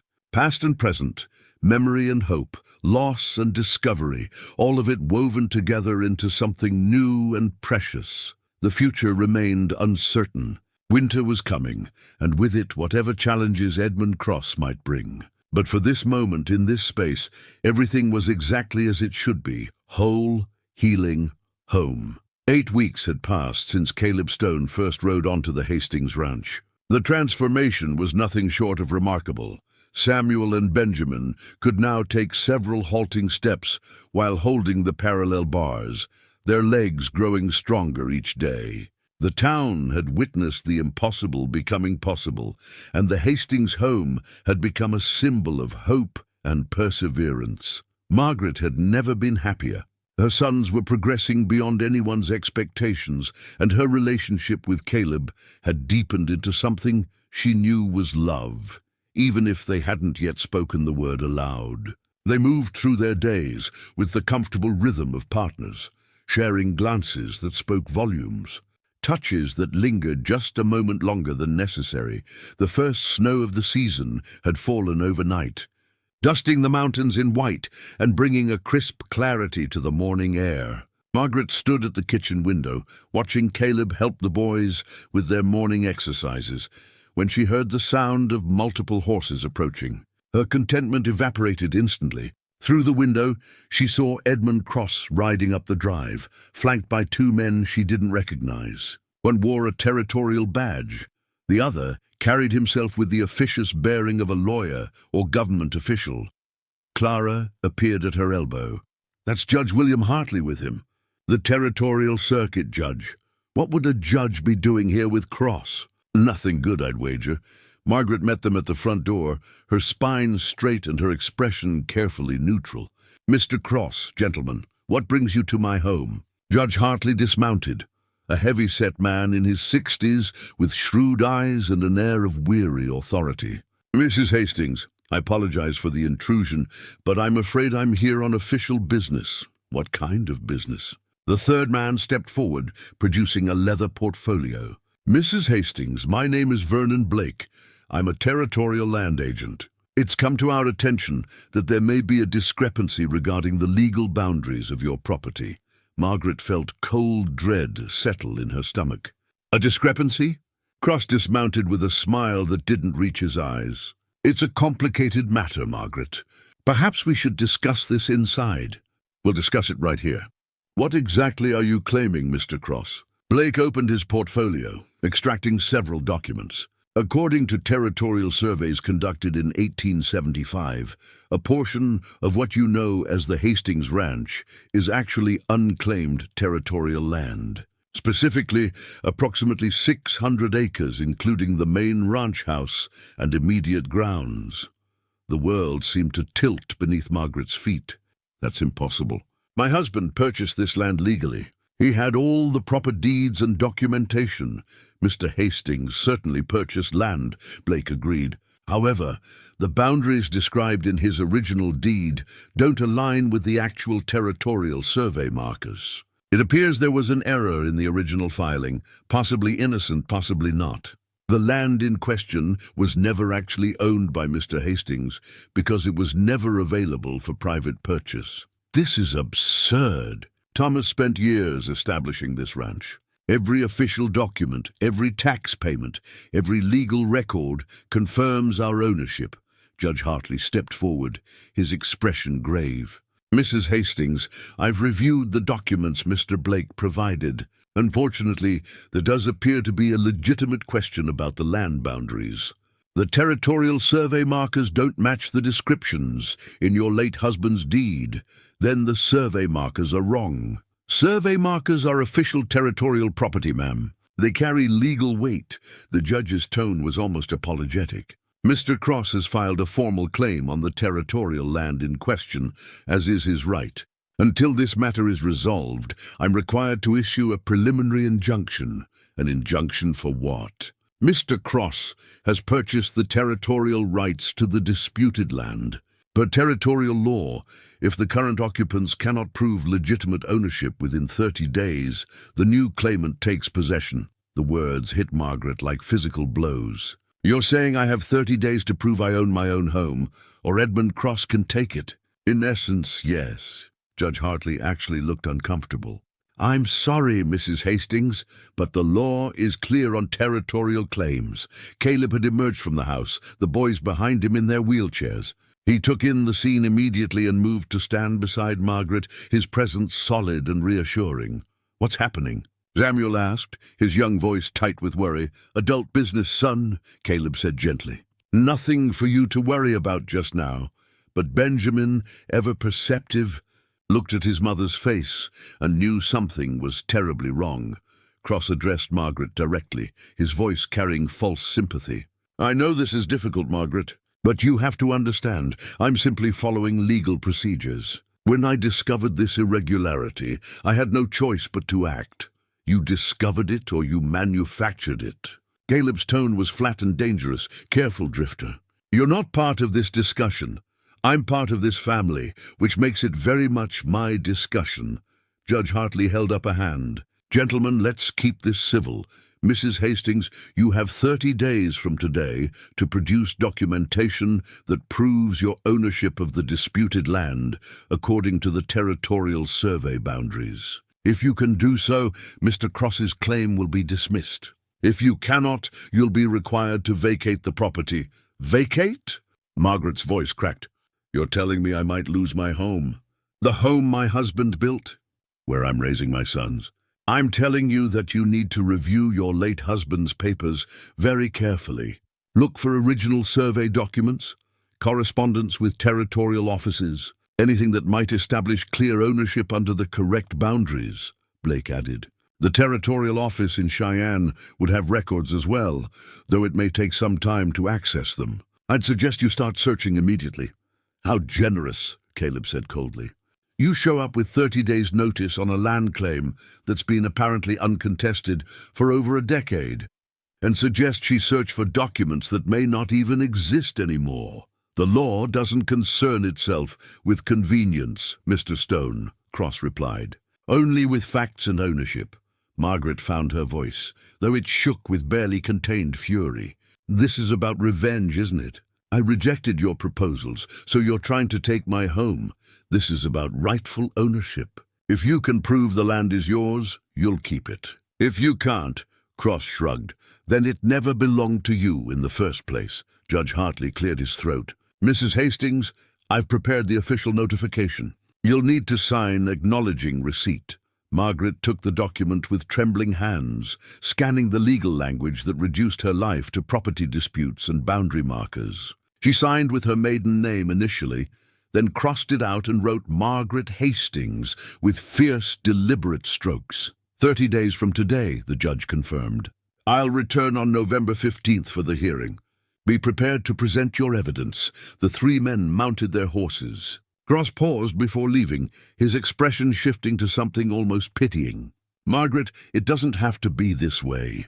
Marry me and this all goes away. I'll tear up the claim documents right now. You and the boys can stay here, properly cared for, protected. Get off my property, Margaret said through clenched teeth. And don't come back unless you're prepared for a fight. Cross smiled thinly. 30 days, Margaret. Think about what you're throwing away out of pride.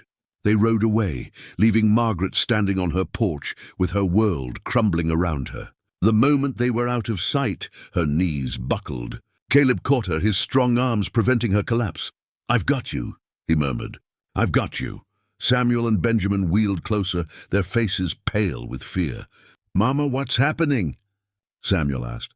Are we going to lose our home? Margaret pulled herself together with visible effort, kneeling between her sons' wheelchairs. Mr. Cross has challenged our ownership of the ranch. It's a legal matter, complicated and unpleasant. But we're going to fight it. How? Benjamin's voice was small. By finding your father's original documents. By proving this land belongs to us.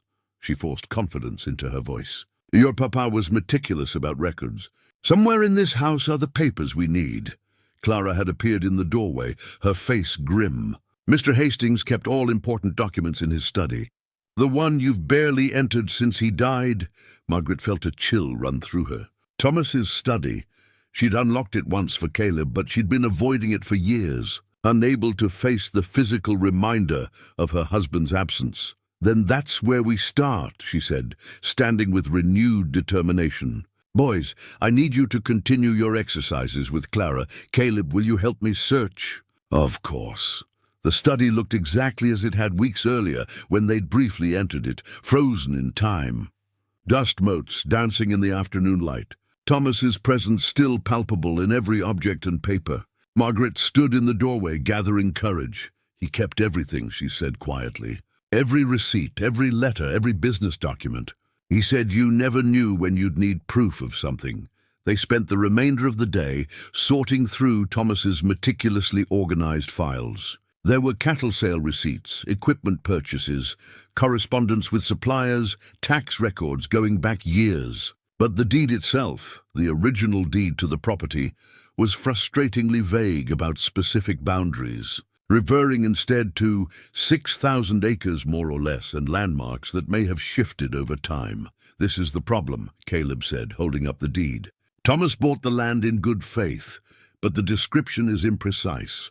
It mentions the old oak at Bear Creek and the granite outcropping south of Eagle Ridge, landmarks that could be interpreted different ways, but we have the deed.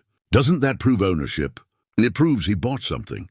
But if the survey boundaries don't match what he thought he was buying, then legally," Caleb trailed off. Not wanting to finish the thought, Margaret sank into Thomas's chair, the weight of the situation crushing her. "Just when the boys are learning to walk, just when we're finally healing, and now we might lose the only home they've ever known." "We're not beaten yet," Caleb said firmly. "Tomorrow I'll ride to Cheyenne, search the territorial records myself. There has to be something there that establishes clear ownership. Cheyenne is 3 days' ride in good weather, in early winter conditions, possibly longer. And you'd be leaving right when the boys need you most. The boys need a home more than they need practice sessions. And they have you and Clara to continue the exercises." Margaret looked at him, this man who'd become so central to their lives. "Why are you doing this? You could walk away. This isn't your fight. It's absolutely my fight. This is my family now." He crossed to her, taking her hands. "Margaret, I meant what I said weeks ago. I want to stay. I want to be part of this family permanently. I can't do that if there's no home to come back to. But if we lose, then we'll face that together. But I won't let Cross win without a fight." Caleb's voice was steel wrapped in gentleness. "Thomas built this place with his own hands. He raised those boys here. We owe it to his memory to fight for what he created." Margaret pulled him close, burying her face against his chest. "I'm so afraid, not just of losing the ranch, but of the boys losing hope. They were making such progress, and now they have something to fight for beyond themselves. Sometimes the strongest motivation is protecting what we love." That evening, after a subdued dinner, where even the boys' usual chatter was muted, Margaret tucked Samuel and Benjamin into bed. They looked up at her with questions in their eyes. "Mama, if we have to leave," Samuel said quietly, "will Mr. Stone come with us?" The question caught her off guard. "Would you want him to?" Both boys nodded immediately. "He's teaching us to walk," Benjamin said. "But he's also like having a papa again. Not replacing Papa, but being there the way Papa was."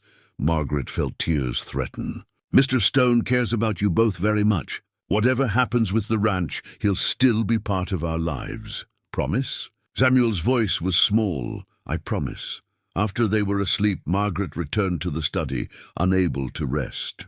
She lit the oil lamp and continued sorting through Thomas's papers, searching desperately for anything that might save them.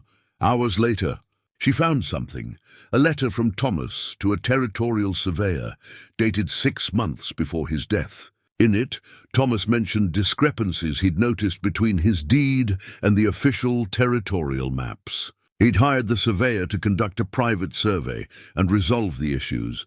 Margaret's hands shook as she read further. Thomas had found the same problem Cross was now exploiting. But Thomas had been working to fix it, corresponding with territorial officials, preparing documentation to correct the deed. He died before finishing the process.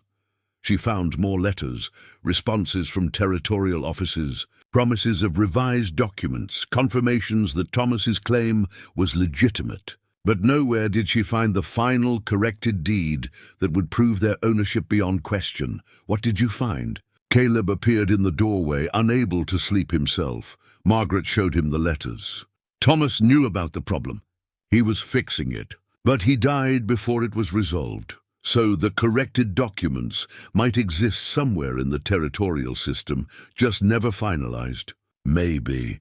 Or maybe Thomas's death meant the process was simply abandoned, leaving the original flawed deed as the only official record. Caleb read through the letters carefully. These help. They show Thomas acted in good faith.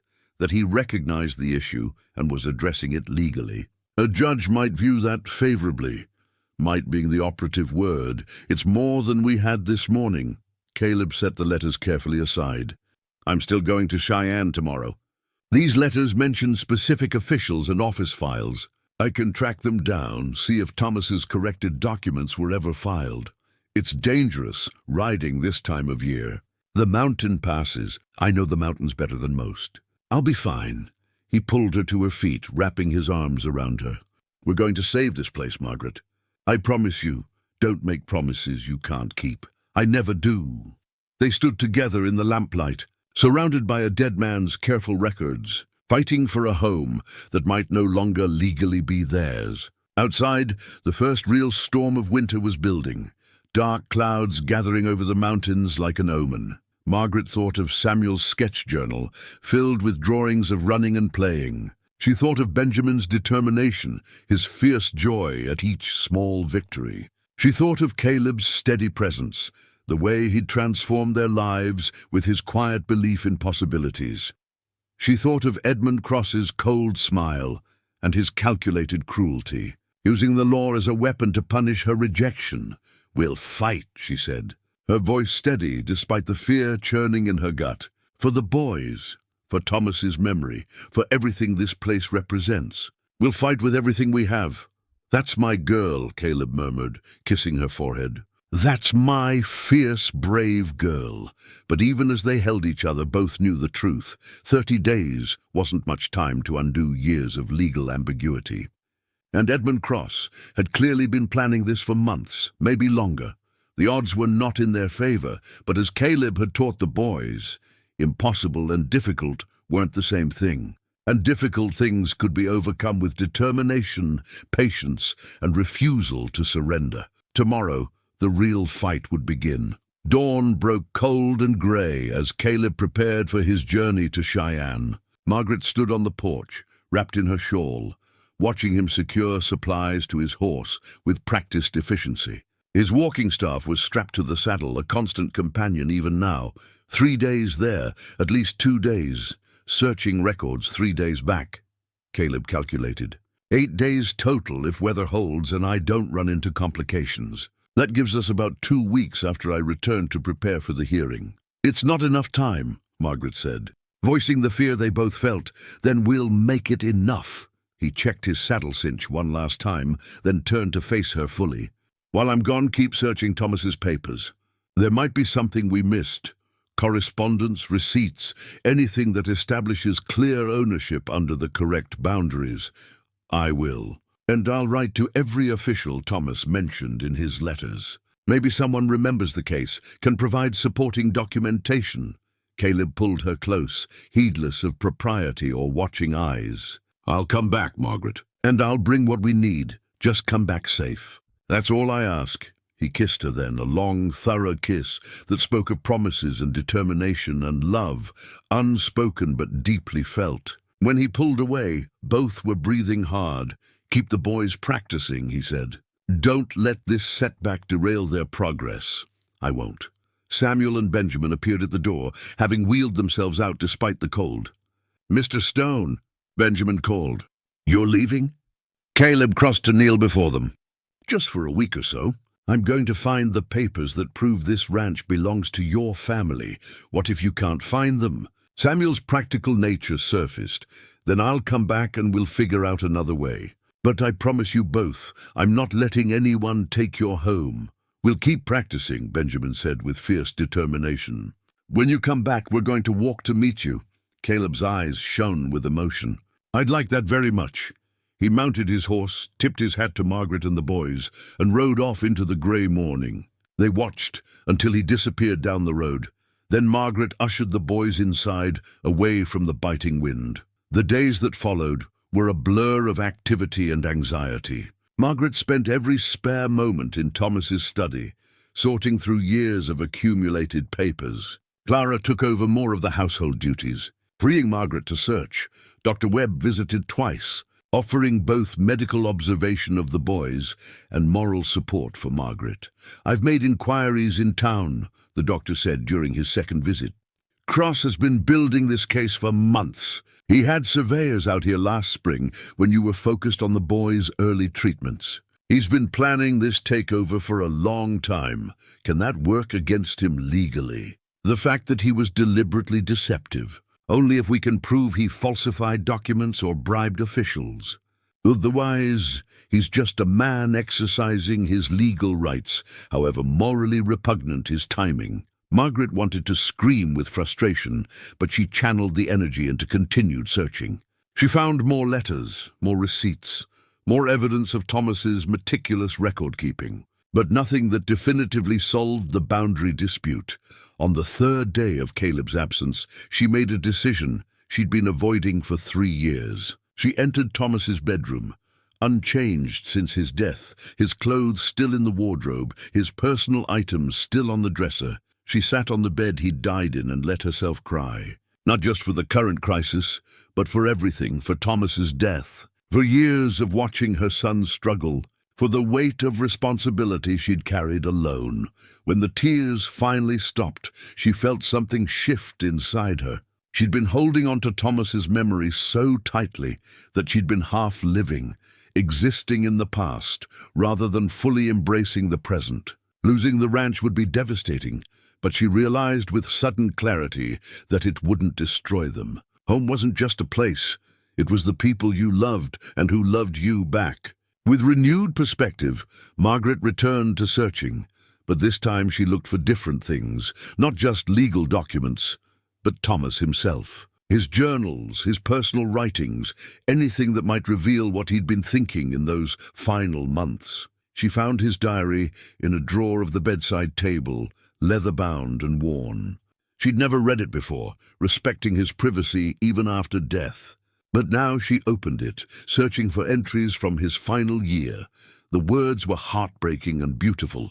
Thomas's love for his family, his fears about dying and leaving them, his determination to secure their future. And then, 2 months before his death, an entry that made her heart race. Met with Surveyor Mitchell today. He's confirmed my suspicions. The original deed boundaries are incorrect, overlapping with territorial land. But he's also confirmed that my purchase was legitimate. The error was the territory's, not mine. Mitchell is preparing corrected documentation. Once filed, it will establish beyond doubt that the Hastings Ranch is entirely private property. Should be complete within 6 months. At least I'll leave Margaret and the boys with that security. Margaret's hands trembled. Thomas had hired a surveyor. The corrected documentation existed, or at least had been in progress. If Mitchell had completed his work before Thomas died, those documents might still exist somewhere. She searched frantically for any mention of Surveyor Mitchell, receipts, correspondence, anything. Finally, in a box of miscellaneous papers, she found it. A receipt dated 3 weeks before Thomas's death, showing final payment to Mitchell Survey Services, completion of boundary documentation, and filing with Territorial Office. Thomas had paid for the completed work. The corrected documents had been filed. They existed somewhere in the territorial system. Margaret wanted to ride to Cheyenne immediately, but logic prevailed. Caleb was already there, searching the records. She needed to stay here, continue preparing and wait for his return. She carefully copied Mitchell's name and all relevant information into a letter, which she sent by express rider to Cheyenne, hoping it would reach Caleb and give him the lead he needed. The boys noticed their mother's renewed energy and determination. Samuel, ever observant, asked one evening after their practice session, "Mama, are we going to be all right?" Margaret knelt beside his wheelchair, taking his hands in hers. "I don't know yet, sweetheart. But I know we're going to fight for our home with everything we have. And I know that no matter what happens, we'll still be a family. Will Mr. Stone still be part of our family if we have to leave?" The question pierced her heart. "I believe he will. He's proven he's committed to us, not just to this place." Benjamin wheeled closer. "I like Mr. Stone, Mama. I think Papa would like him too."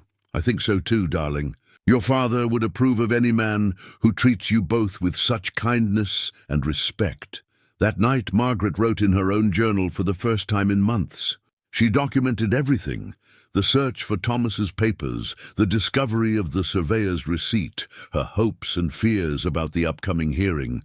She wrote about Caleb, allowing herself to put into words what she'd been feeling but hadn't fully acknowledged. "I love him," she wrote. "Not in the same way I love Thomas. That was a love built over years of shared life and children and building a future together. This is different. This is a love born of transformation and possibility, of watching him give my sons hope and helping me remember how to live.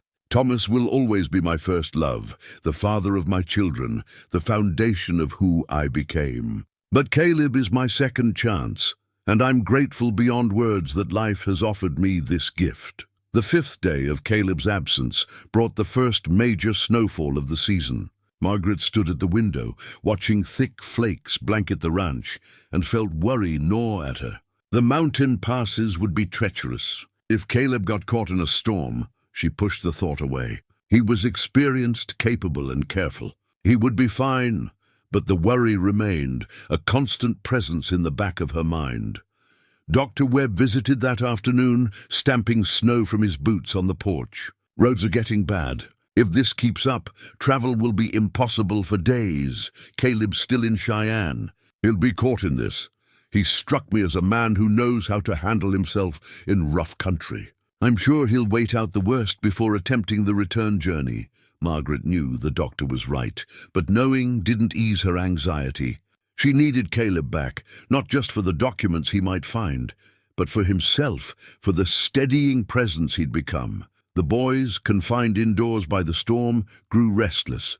Margaret turned their energy toward a project, creating a detailed map of the ranch from memory, marking every landmark Thomas's deed had mentioned. Samuel's artistic skills proved invaluable, and Benjamin contributed his remarkable memory for detail. "The old oak at Bear Creek is here," Benjamin said, pointing to a spot on their growing map. "And the granite outcropping south of Eagle Ridge is there. I remember Papa showing us. That's at least a mile apart," Samuel noted. "If those are the boundaries, then the house is definitely on our land, not territorial property." Margaret studied their work with growing hope. "You boys might have just helped save our home. This map, combined with the documents we've found, could make a strong case." Clara, watching from the doorway, smiled. "Those boys have their father's sharp minds." Thomas would be proud.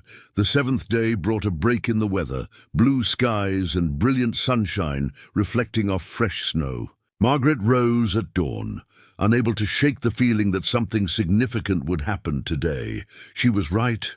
Mid-morning, one of Morrison's ranch hands rode up fast, calling for Mrs. Hastings. "Ma'am, there's a rider coming hard from the east. Looks like Mr. Stone, but he's pushing his horse awful hard for these conditions."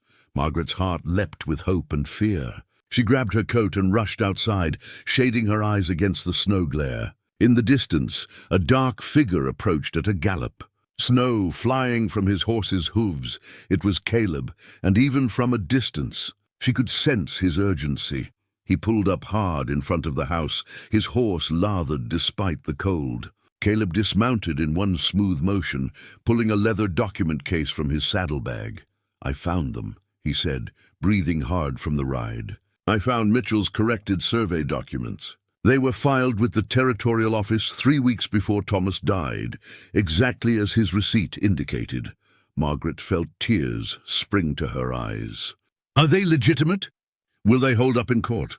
"They're official territorial documents, properly filed and stamped. They clearly establish that the entire Hastings Ranch, including the house and all buildings, is private property legally purchased by Thomas. There's no territorial land within your boundaries. Then we're safe. We can stop Cross's claim?" Caleb's expression darkened. "That's where it gets complicated. The documents exist, but someone, and I'd bet everything I own it was Cross or someone working for him, filed a challenge to their validity 2 months ago. They claim the survey was fraudulent, that Mitchell was paid to falsify results." Margaret felt hope and despair warring in her chest. "Can they prove that? Not that I could find. But the challenge means the documents are under review. The Territorial Office won't release them as official evidence until the review is complete, which could take months." We don't have months. We have a week, I know. That's why I made copies.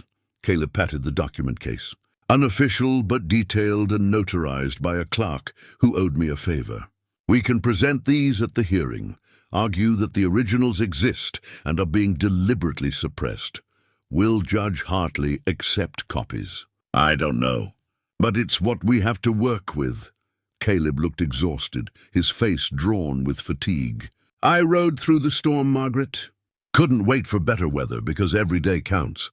I need to tell you everything I found, but first I need to see the boys. I promised them I'd return. They went inside together, where Samuel and Benjamin were waiting anxiously. The moment they saw Caleb, both boys broke into huge smiles. Mr. Stone, Benjamin shouted. You came back! Told you I would.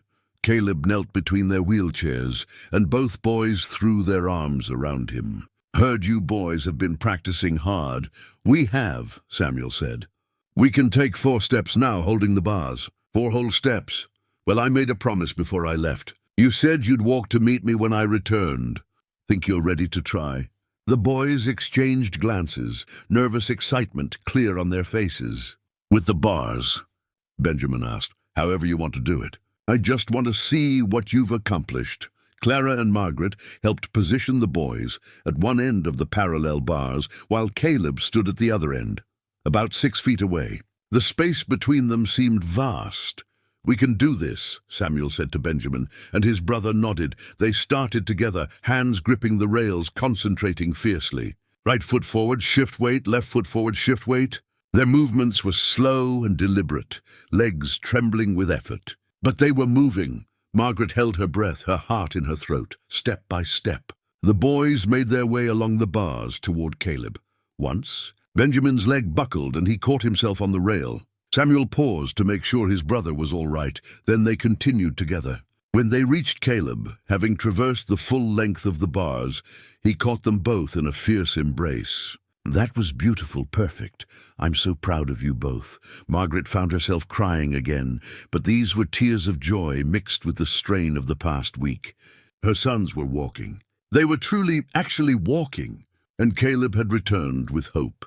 That evening, after the boys were asleep and exhaustion had finally caught up with Caleb, Margaret sat with him by the fire, studying the copied documents he'd brought back. Mitchell did excellent work, she said, tracing the detailed survey lines. This clearly shows our boundaries, and there's no overlap with territorial land. The problem is proving these copies are authentic when the originals are tied up in bureaucratic review. Caleb rubbed his eyes tiredly. Cross is clever.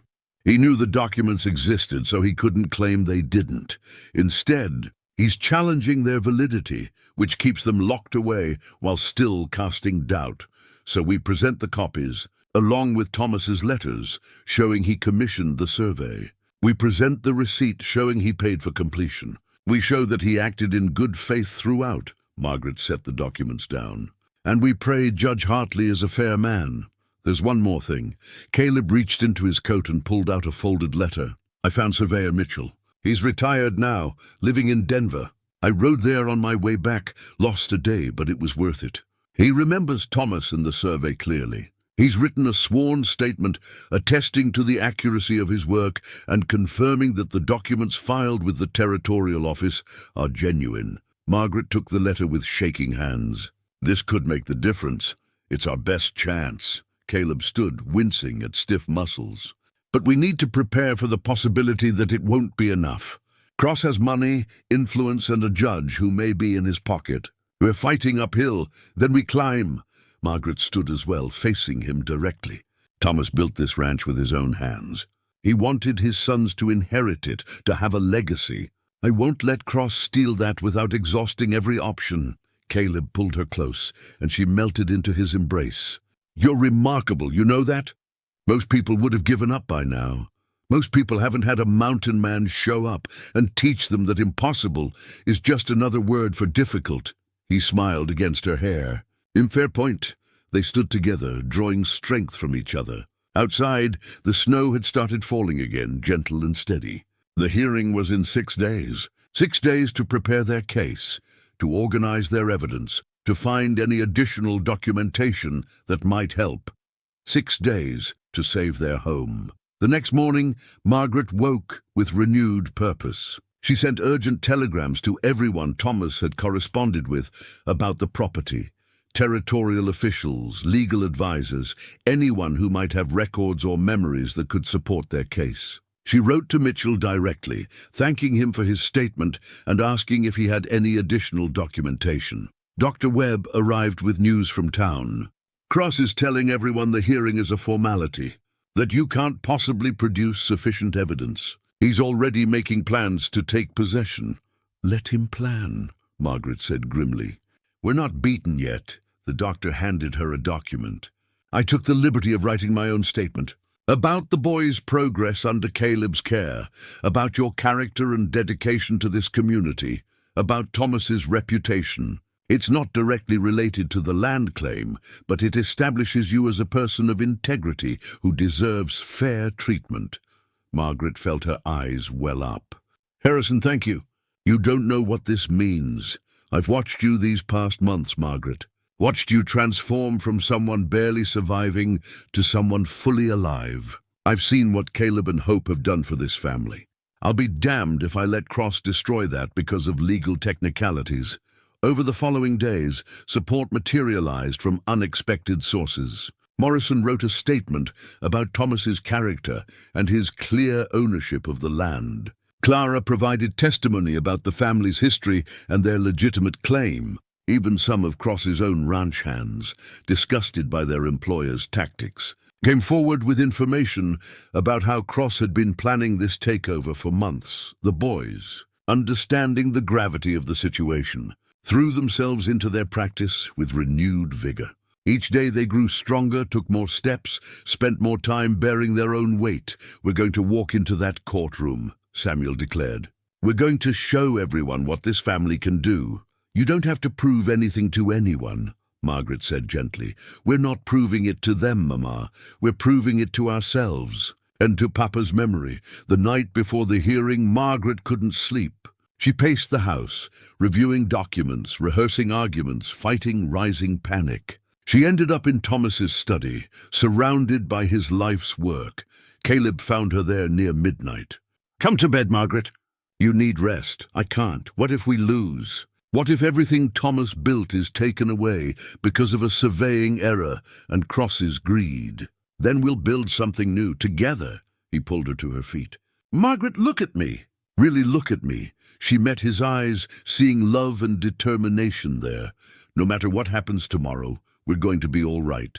The boys are walking. You're strong and capable. We have each other. A building and land don't make a family, people do. And this family is unbreakable. I love you, Margaret said, the words finally spoken aloud. I love you, Caleb Stone, and I'm terrified of losing everything right when I've finally found happiness again. I love you too. Have since the first time I saw you standing on that porch, trying to be brave for your sons. He kissed her softly. Tomorrow we fight. Tonight we rest. We'll need our strength, he was right. Margaret let him lead her from the study, closing the door on Thomas's past. Tomorrow would determine their future. They were as prepared as they could be. The evidence was organized, the statements were written. The case was as strong as they could make it.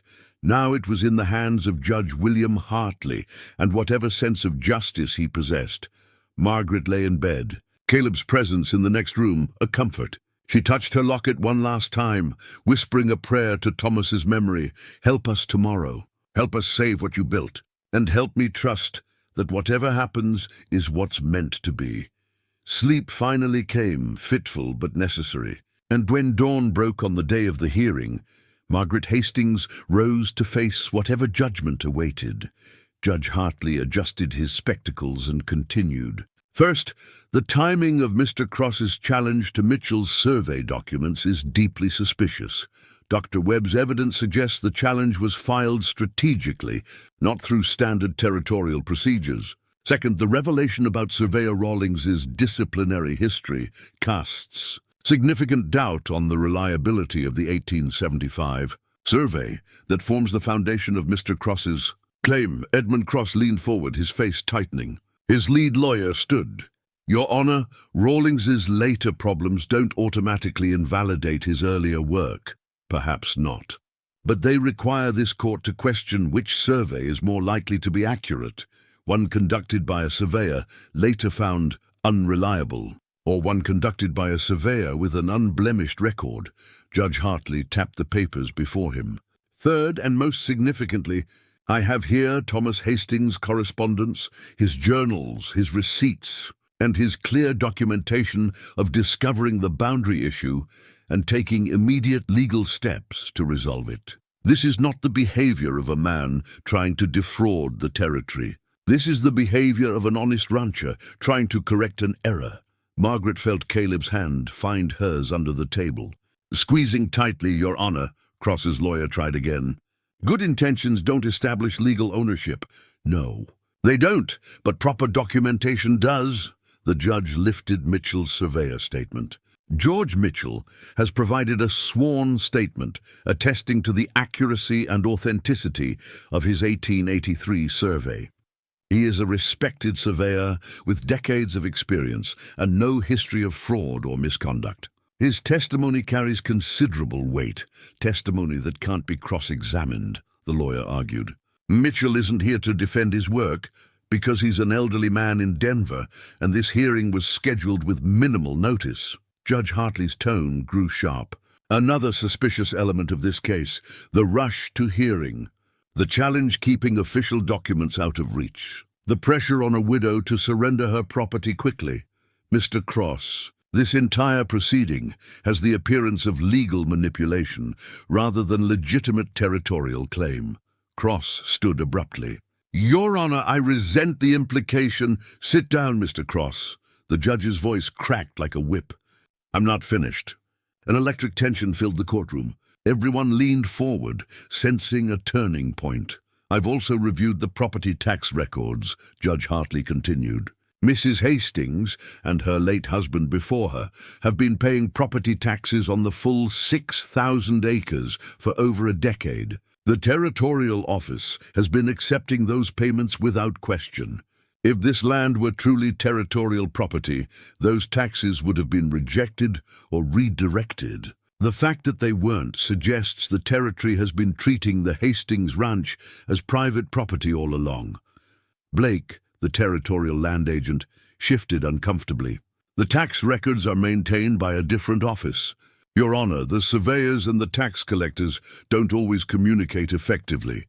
Then perhaps they should. Judge Hartley set down his papers and looked directly at Margaret. Mrs. Hastings, I want to ask you a question directly. If I rule in your favor, what are your intentions for this property? Margaret stood, her voice steady despite her pounding heart. To continue running it as my husband intended, Your Honor, to raise my sons there, to preserve the legacy Thomas Hastings built with his own hands, and to live out my days on land that belongs to my family. And Mr. Stone. The judge's gaze shifted to Caleb. What is your role in this family? Caleb stood as well.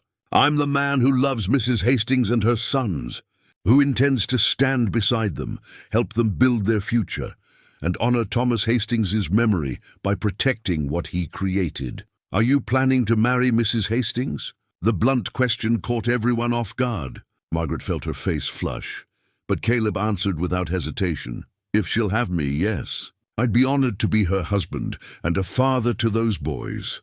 Judge Hartley nodded slowly, then looked at Samuel and Benjamin. Boys, you walked into this courtroom today. That must have taken tremendous courage. Yes, sir, Samuel answered. But Mr. Stone taught us that hard things are just impossible things we haven't figured out yet. Wise advice. Tell me, why was it important to you to walk in here today? Benjamin spoke up. Because this is our home. Because our papa built it for us. Because we wanted everyone to see that Hastings don't give up. Not on walking, not on our home, not on each other. A murmur of approval ran through the courtroom. Judge Hartley's stern expression softened almost imperceptibly. I see. And if you had to leave this home, what would you miss most? Samuel thought carefully before answering. The porch where Papa used to read to us. The barn where he taught us about horses. The creek where he showed us how water shapes the land over time. But mostly, his voice wavered slightly, Mostly we'd miss knowing Papa is still there with us, in every board and nail he placed. Margaret pressed her hand to her mouth, fighting tears. In the gallery, Clara was openly weeping. Even some of the townspeople looked moved. Judge Hartley was silent for a long moment. Then he picked up his gavel. "I've heard enough. This court finds that the evidence presented by Mrs. Hastings, including Thomas Hastings's documented efforts to resolve the boundary dispute, Zavea Mitchell's sworn statement and professional survey work, the questionable reliability of the 1875 survey, and the suspicious timing of challenges to legitimate documentation, all support the conclusion that the Hastings Ranch is private property, legally purchased and properly owned." Margaret felt the world spin. Caleb's hand tightened on hers. Furthermore, the judge continued, his voice growing stern, "I find that Mr. Edmund Cross's claim appears to be motivated not by legitimate territorial interest, but by personal agenda. The strategic timing, the suppression of contradicting evidence, and the pressure tactics used against a widow suggest behavior unworthy of a man of his supposed standing." Cross shot to his feet. "Your Honor, this is outrageous, Mr. Cross. You will sit down and be silent, or I will hold you in contempt." Judge Hartley's voice could have cut stone. "I am not finished." Cross sat, his face purple with rage. "It is the judgment of this court that Margaret Hastings is the legitimate owner of the property known as the Hastings Ranch, comprising 6,000 acres, as described in the corrected survey conducted by George Mitchell in 1883. Mr. Cross's territorial claim is hereby dismissed with prejudice, meaning he cannot refile this same claim. Mrs. Hastings, your property rights are confirmed and protected under territorial law." The gavel fell with a crack that seemed to echo forever. For a moment, no one moved. Then the courtroom erupted. Margaret collapsed into her chair, sobbing with relief. Caleb pulled her into his arms, and the boys wheeled close, all of them holding each other. Dr. Webb was shaking hands with Morrison. Clara had made her way through the crowd to embrace them all. Edmund Cross stormed from the courtroom, his lawyers scrambling to follow. As he passed Margaret's table, he leaned in and hissed, "This isn't over." Caleb stood, stepping between Cross and Margaret. "Yes, it is." The judge ruled with prejudice. "You have no legal recourse.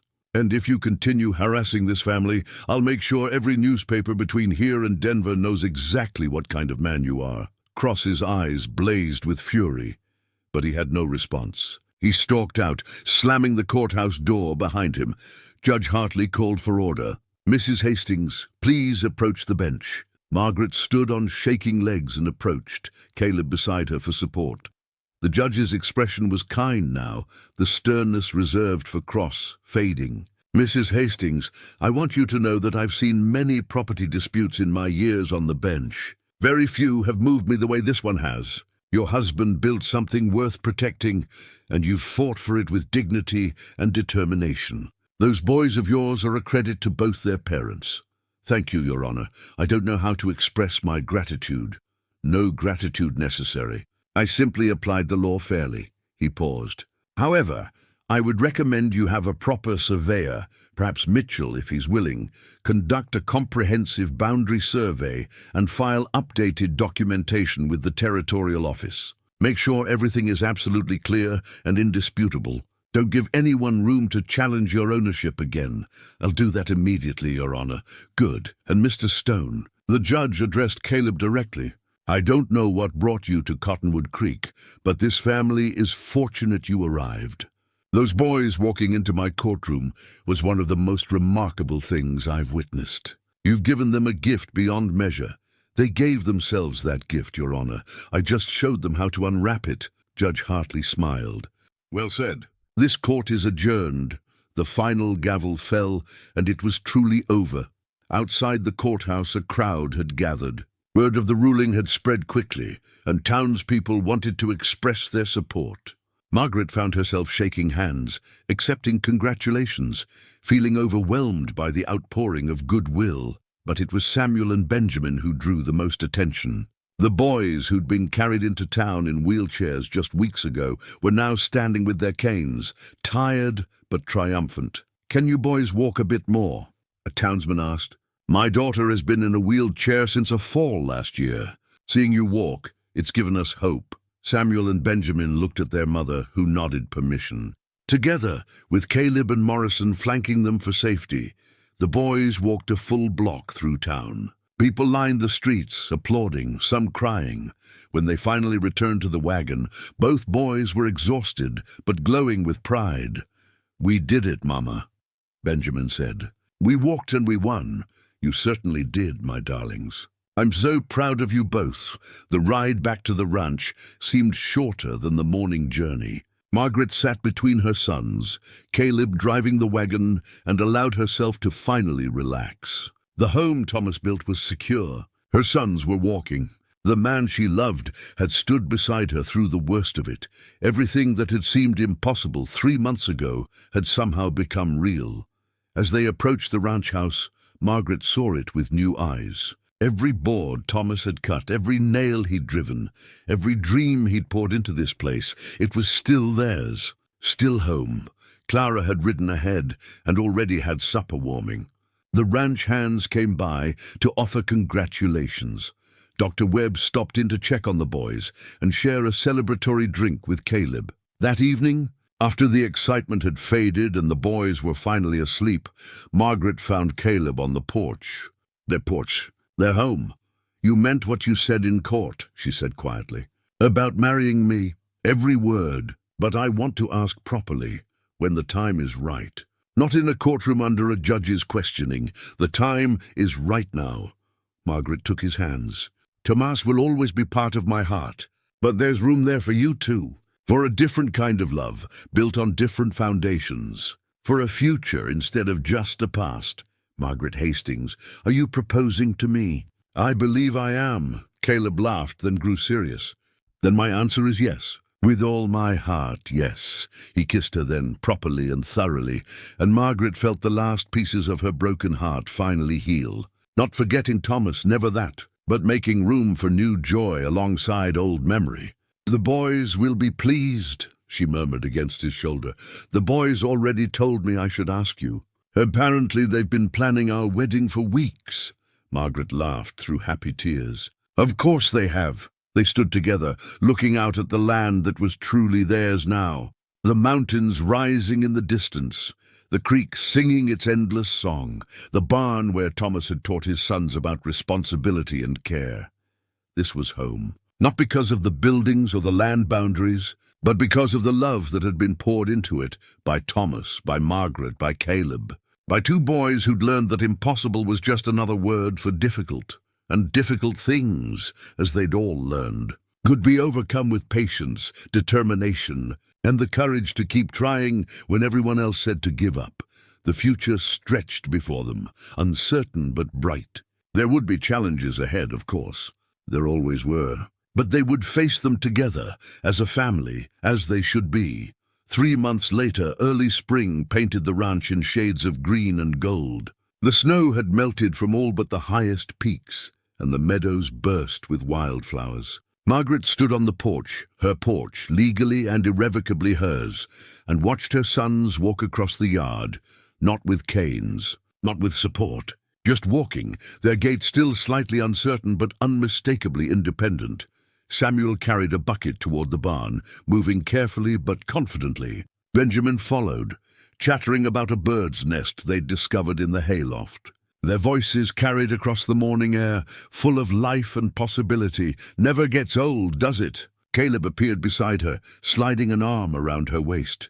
He wore Thomas's pocket watch on his vest, the gold catching the sunlight. "Never," Margaret agreed. "Every time I see them walk, I remember the doctors saying it was impossible. They were wrong about a lot of things." Margaret smiled, leaning into his warmth. In 2 weeks, they would marry in a small ceremony at the ranch, with Reverend Stone officiating and the whole town invited. The boys had insisted on being joint best men, a request that had made both Margaret and Caleb tear up. The territorial office had sent final confirmation last week. Updated boundary documents were officially filed, based on a comprehensive survey conducted by George Mitchell himself, who'd come out of retirement for one last job. The Hastings Ranch was legally secure, Beyond any future challenge, Edmund Cross had left the territory entirely, his reputation in ruins after word spread about his manipulation of the legal system. Several of his own ranch hands had come forward with stories of his other questionable dealings, and territorial authorities were now investigating. Margaret felt no satisfaction in his downfall, only relief that he could no longer threaten her family. Dr. Webb had begun documenting the boy's recovery in medical journals. Other doctors had written asking for details of Caleb's techniques. Families from across the territory had sought his help with their own children facing various challenges. Caleb gave his time freely, sharing knowledge and encouraging hope. "Papa Stone!" Benjamin's voice called out. The boys had started calling Caleb that a month ago, a natural evolution that had required no discussion or formal permission. It simply felt right. Caleb walked out to meet them, his gait easy and confident. Margaret watched the three of them together, her sons, and the man who'd become their father in all but blood. They were examining something in Samuel's hand, heads bent together, voices animated. Clara appeared with coffee. "Those boys have come so far. Makes an old woman believe in miracles, not miracles. Just hard work, and someone who refused to accept impossible. Call it what you want." "I call it beautiful." Clara sipped her own coffee. "Thomas would be proud, you know. Of the boys, of how you've kept this place running, of the life you're building with Caleb. I think so too. I feel him here sometimes, especially in the evenings. Not haunting, just present, approving. Of course he approves. He loved you enough to want you happy, even after he was gone." Margaret touched the locket at her throat. She'd had it modified. Now it held 4 photographs. Thomas and the boys on one side, Caleb and the boys on the other. Past and present, first love and second chance, all treasured equally. The morning passed in comfortable routine. The boys practiced their walking, gradually building endurance. Caleb worked with Morrison on spring fence repairs. Margaret managed the household accounts, pleased to see the ranch finances stabilizing now that the legal battle was behind them. At midday, a rider approached, a young man Margaret didn't recognize, dusty from travel. He dismounted and approached the porch respectfully. "Mrs. Hastings, I'm Daniel Cooper from the Territorial Office. I have something for you." He handed her an official-looking document. Margaret opened it, read quickly, and felt tears spring to her eyes. "What is it?" Caleb had returned, sensing something significant. "It's from the Territorial Governor. A formal apology for the administrative irregularities that led to the challenge against our property." And she could barely speak. "A commendation for Thomas, recognizing his contributions to developing the territory and his exemplary character as a landowner." "That's wonderful, Margaret. There's more. They're naming the creek that runs through our property Hastings Creek in Thomas's honor. It will appear on all official territorial maps." Caleb pulled her close as she cried happy tears. The young courier looked uncomfortable but pleased. "The governor wanted you to know that men like your late husband built this territory with integrity and vision. His memory deserves recognition." After the courier left, Margaret carried the document to Thomas's study. She'd finally made peace with this room, had begun using it herself for ranch business. But she'd left certain things unchanged. His coat still hung on the chair, his pipe still rested on the desk. She placed the commendation in a frame and hung it on the wall where Thomas's desk had a clear view. "You did it," she whispered. "You built something that lasts, something worthy of honor." She felt no response, no supernatural presence. But she felt peace, which was perhaps the same thing.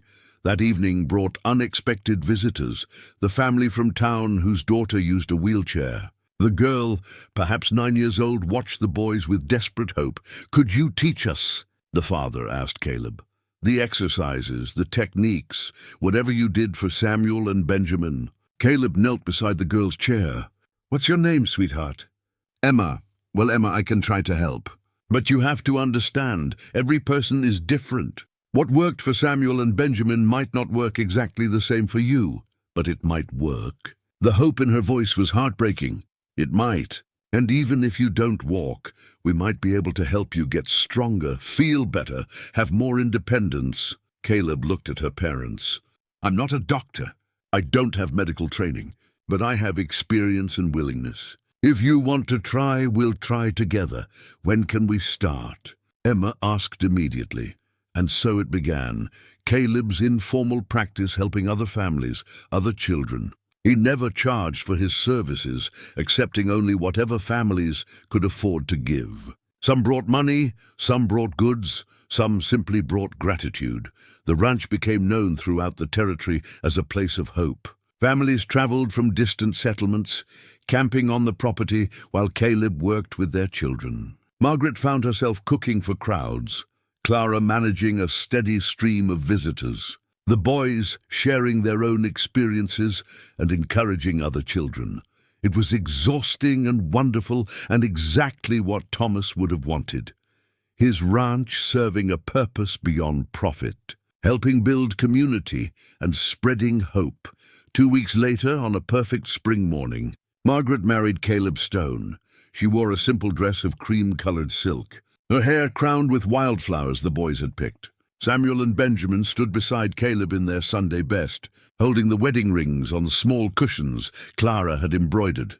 The ceremony was held in the front yard, with the mountains as backdrop and practically the entire town in attendance. Reverend Stone performed the service, his words simple and heartfelt.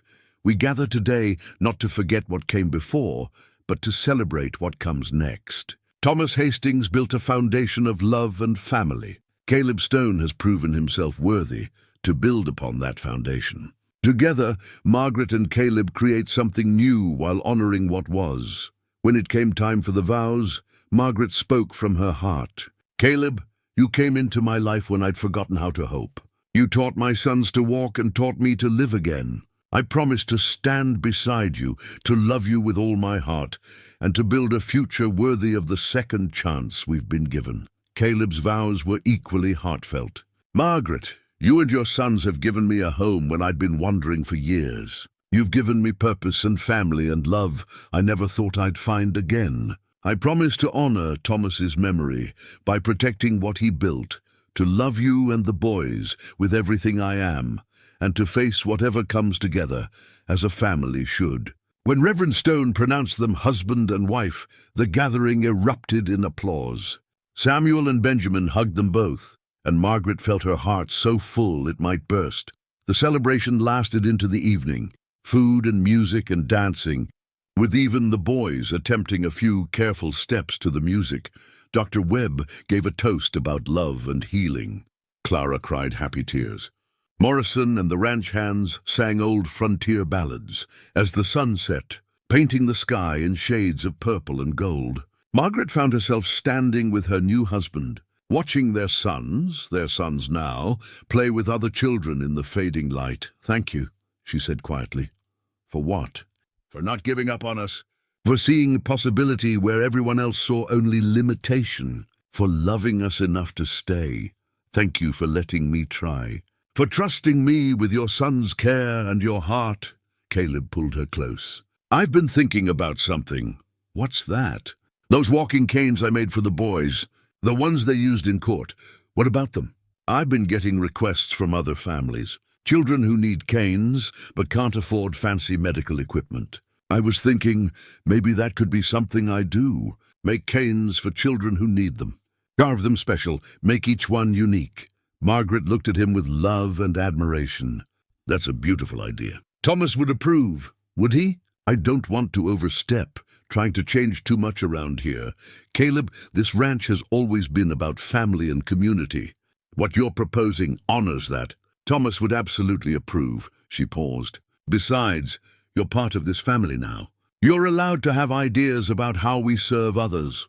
As darkness fell and lanterns were lit, the celebration continued. Samuel and Benjamin, exhausted from the day's excitement, eventually fell asleep on a quilt under the stars, their new walking canes beside them, polished mountain pine with their names carved in Caleb's careful hand. Margaret looked at her family, her sons sleeping peacefully, her new husband beside her, the ranch secure and thriving, the future bright with possibility.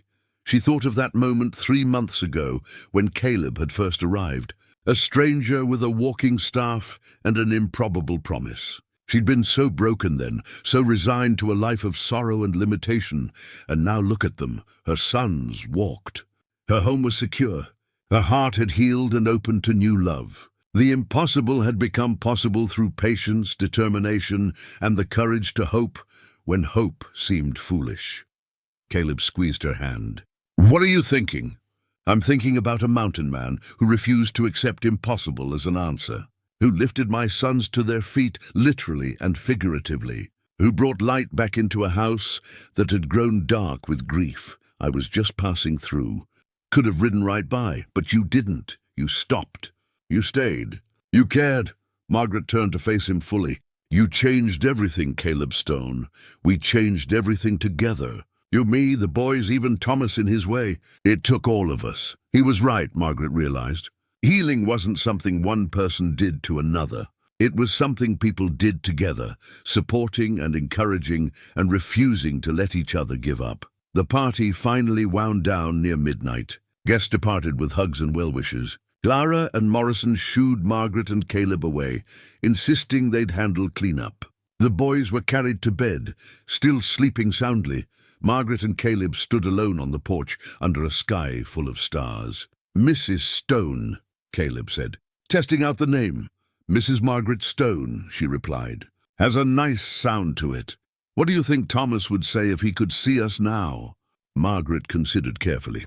"I think he'd say he's glad his family is loved and protected, that his sons are walking and thriving, that his ranch is secure and serving a greater purpose. And," she smiled, "I think he'd tell you to take good care of us, and thank you for being the man we needed. I'll do my best to earn that trust. You already have." They stood together, two people who'd found each other against impossible odds, who'd built something new while honoring what came before. Around them, the ranch settled into nighttime quiet, cattle in distant fields, creek water singing its endless song, wind whispering through the pines. This was home, not because of the land or the buildings, though those mattered, but because of the love that lived here, the hope that had been rekindled, the family that had been healed and reformed and made whole. Some miracles came loudly, Margaret thought with thunder and divine intervention, but others came quietly, on the steady feet of those who never stopped believing, on the calloused hands of a mountain man who saw possibility instead of limitation, on the brave determination of two boys who refused to accept impossible as their final answer. And maybe that was the greatest miracle of all, not the dramatic transformation, but the quiet daily choice to keep trying, keep hoping. Keep believing that difficult was not the same as impossible. Margaret leaned against her husband, feeling the solid warmth of him, and looked out at the land Thomas had built, and she and Caleb would now steward together.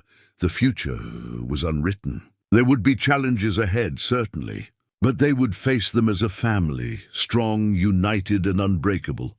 "Caleb." "Yes, love?" "Welcome home." He kissed the top of her head. "Been home since the day I arrived. Just took me a while to realize it. Above them, stars wheeled in their ancient patterns.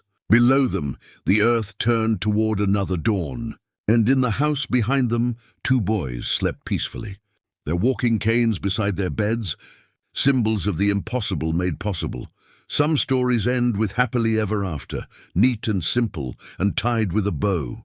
But this story ended with something better, with hope for tomorrow. With love strong enough to honor the past while embracing the future, and with the certainty that sometimes the greatest miracles are the ones we create ourselves. One patient step at a time, the mountain man had lifted the widow's paralyzed twins to their feet. But in doing so, he'd lifted an entire family from despair to hope, from brokenness to wholeness, from mere survival to truly living.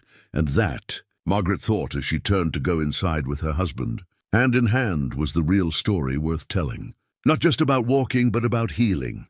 Not just about one man's arrival, but about what that arrival set in motion: transformation, hope, and love powerful enough to move mountains, or at least to teach two boys to walk, which, in the end, was its own kind of mountain-moving miracle.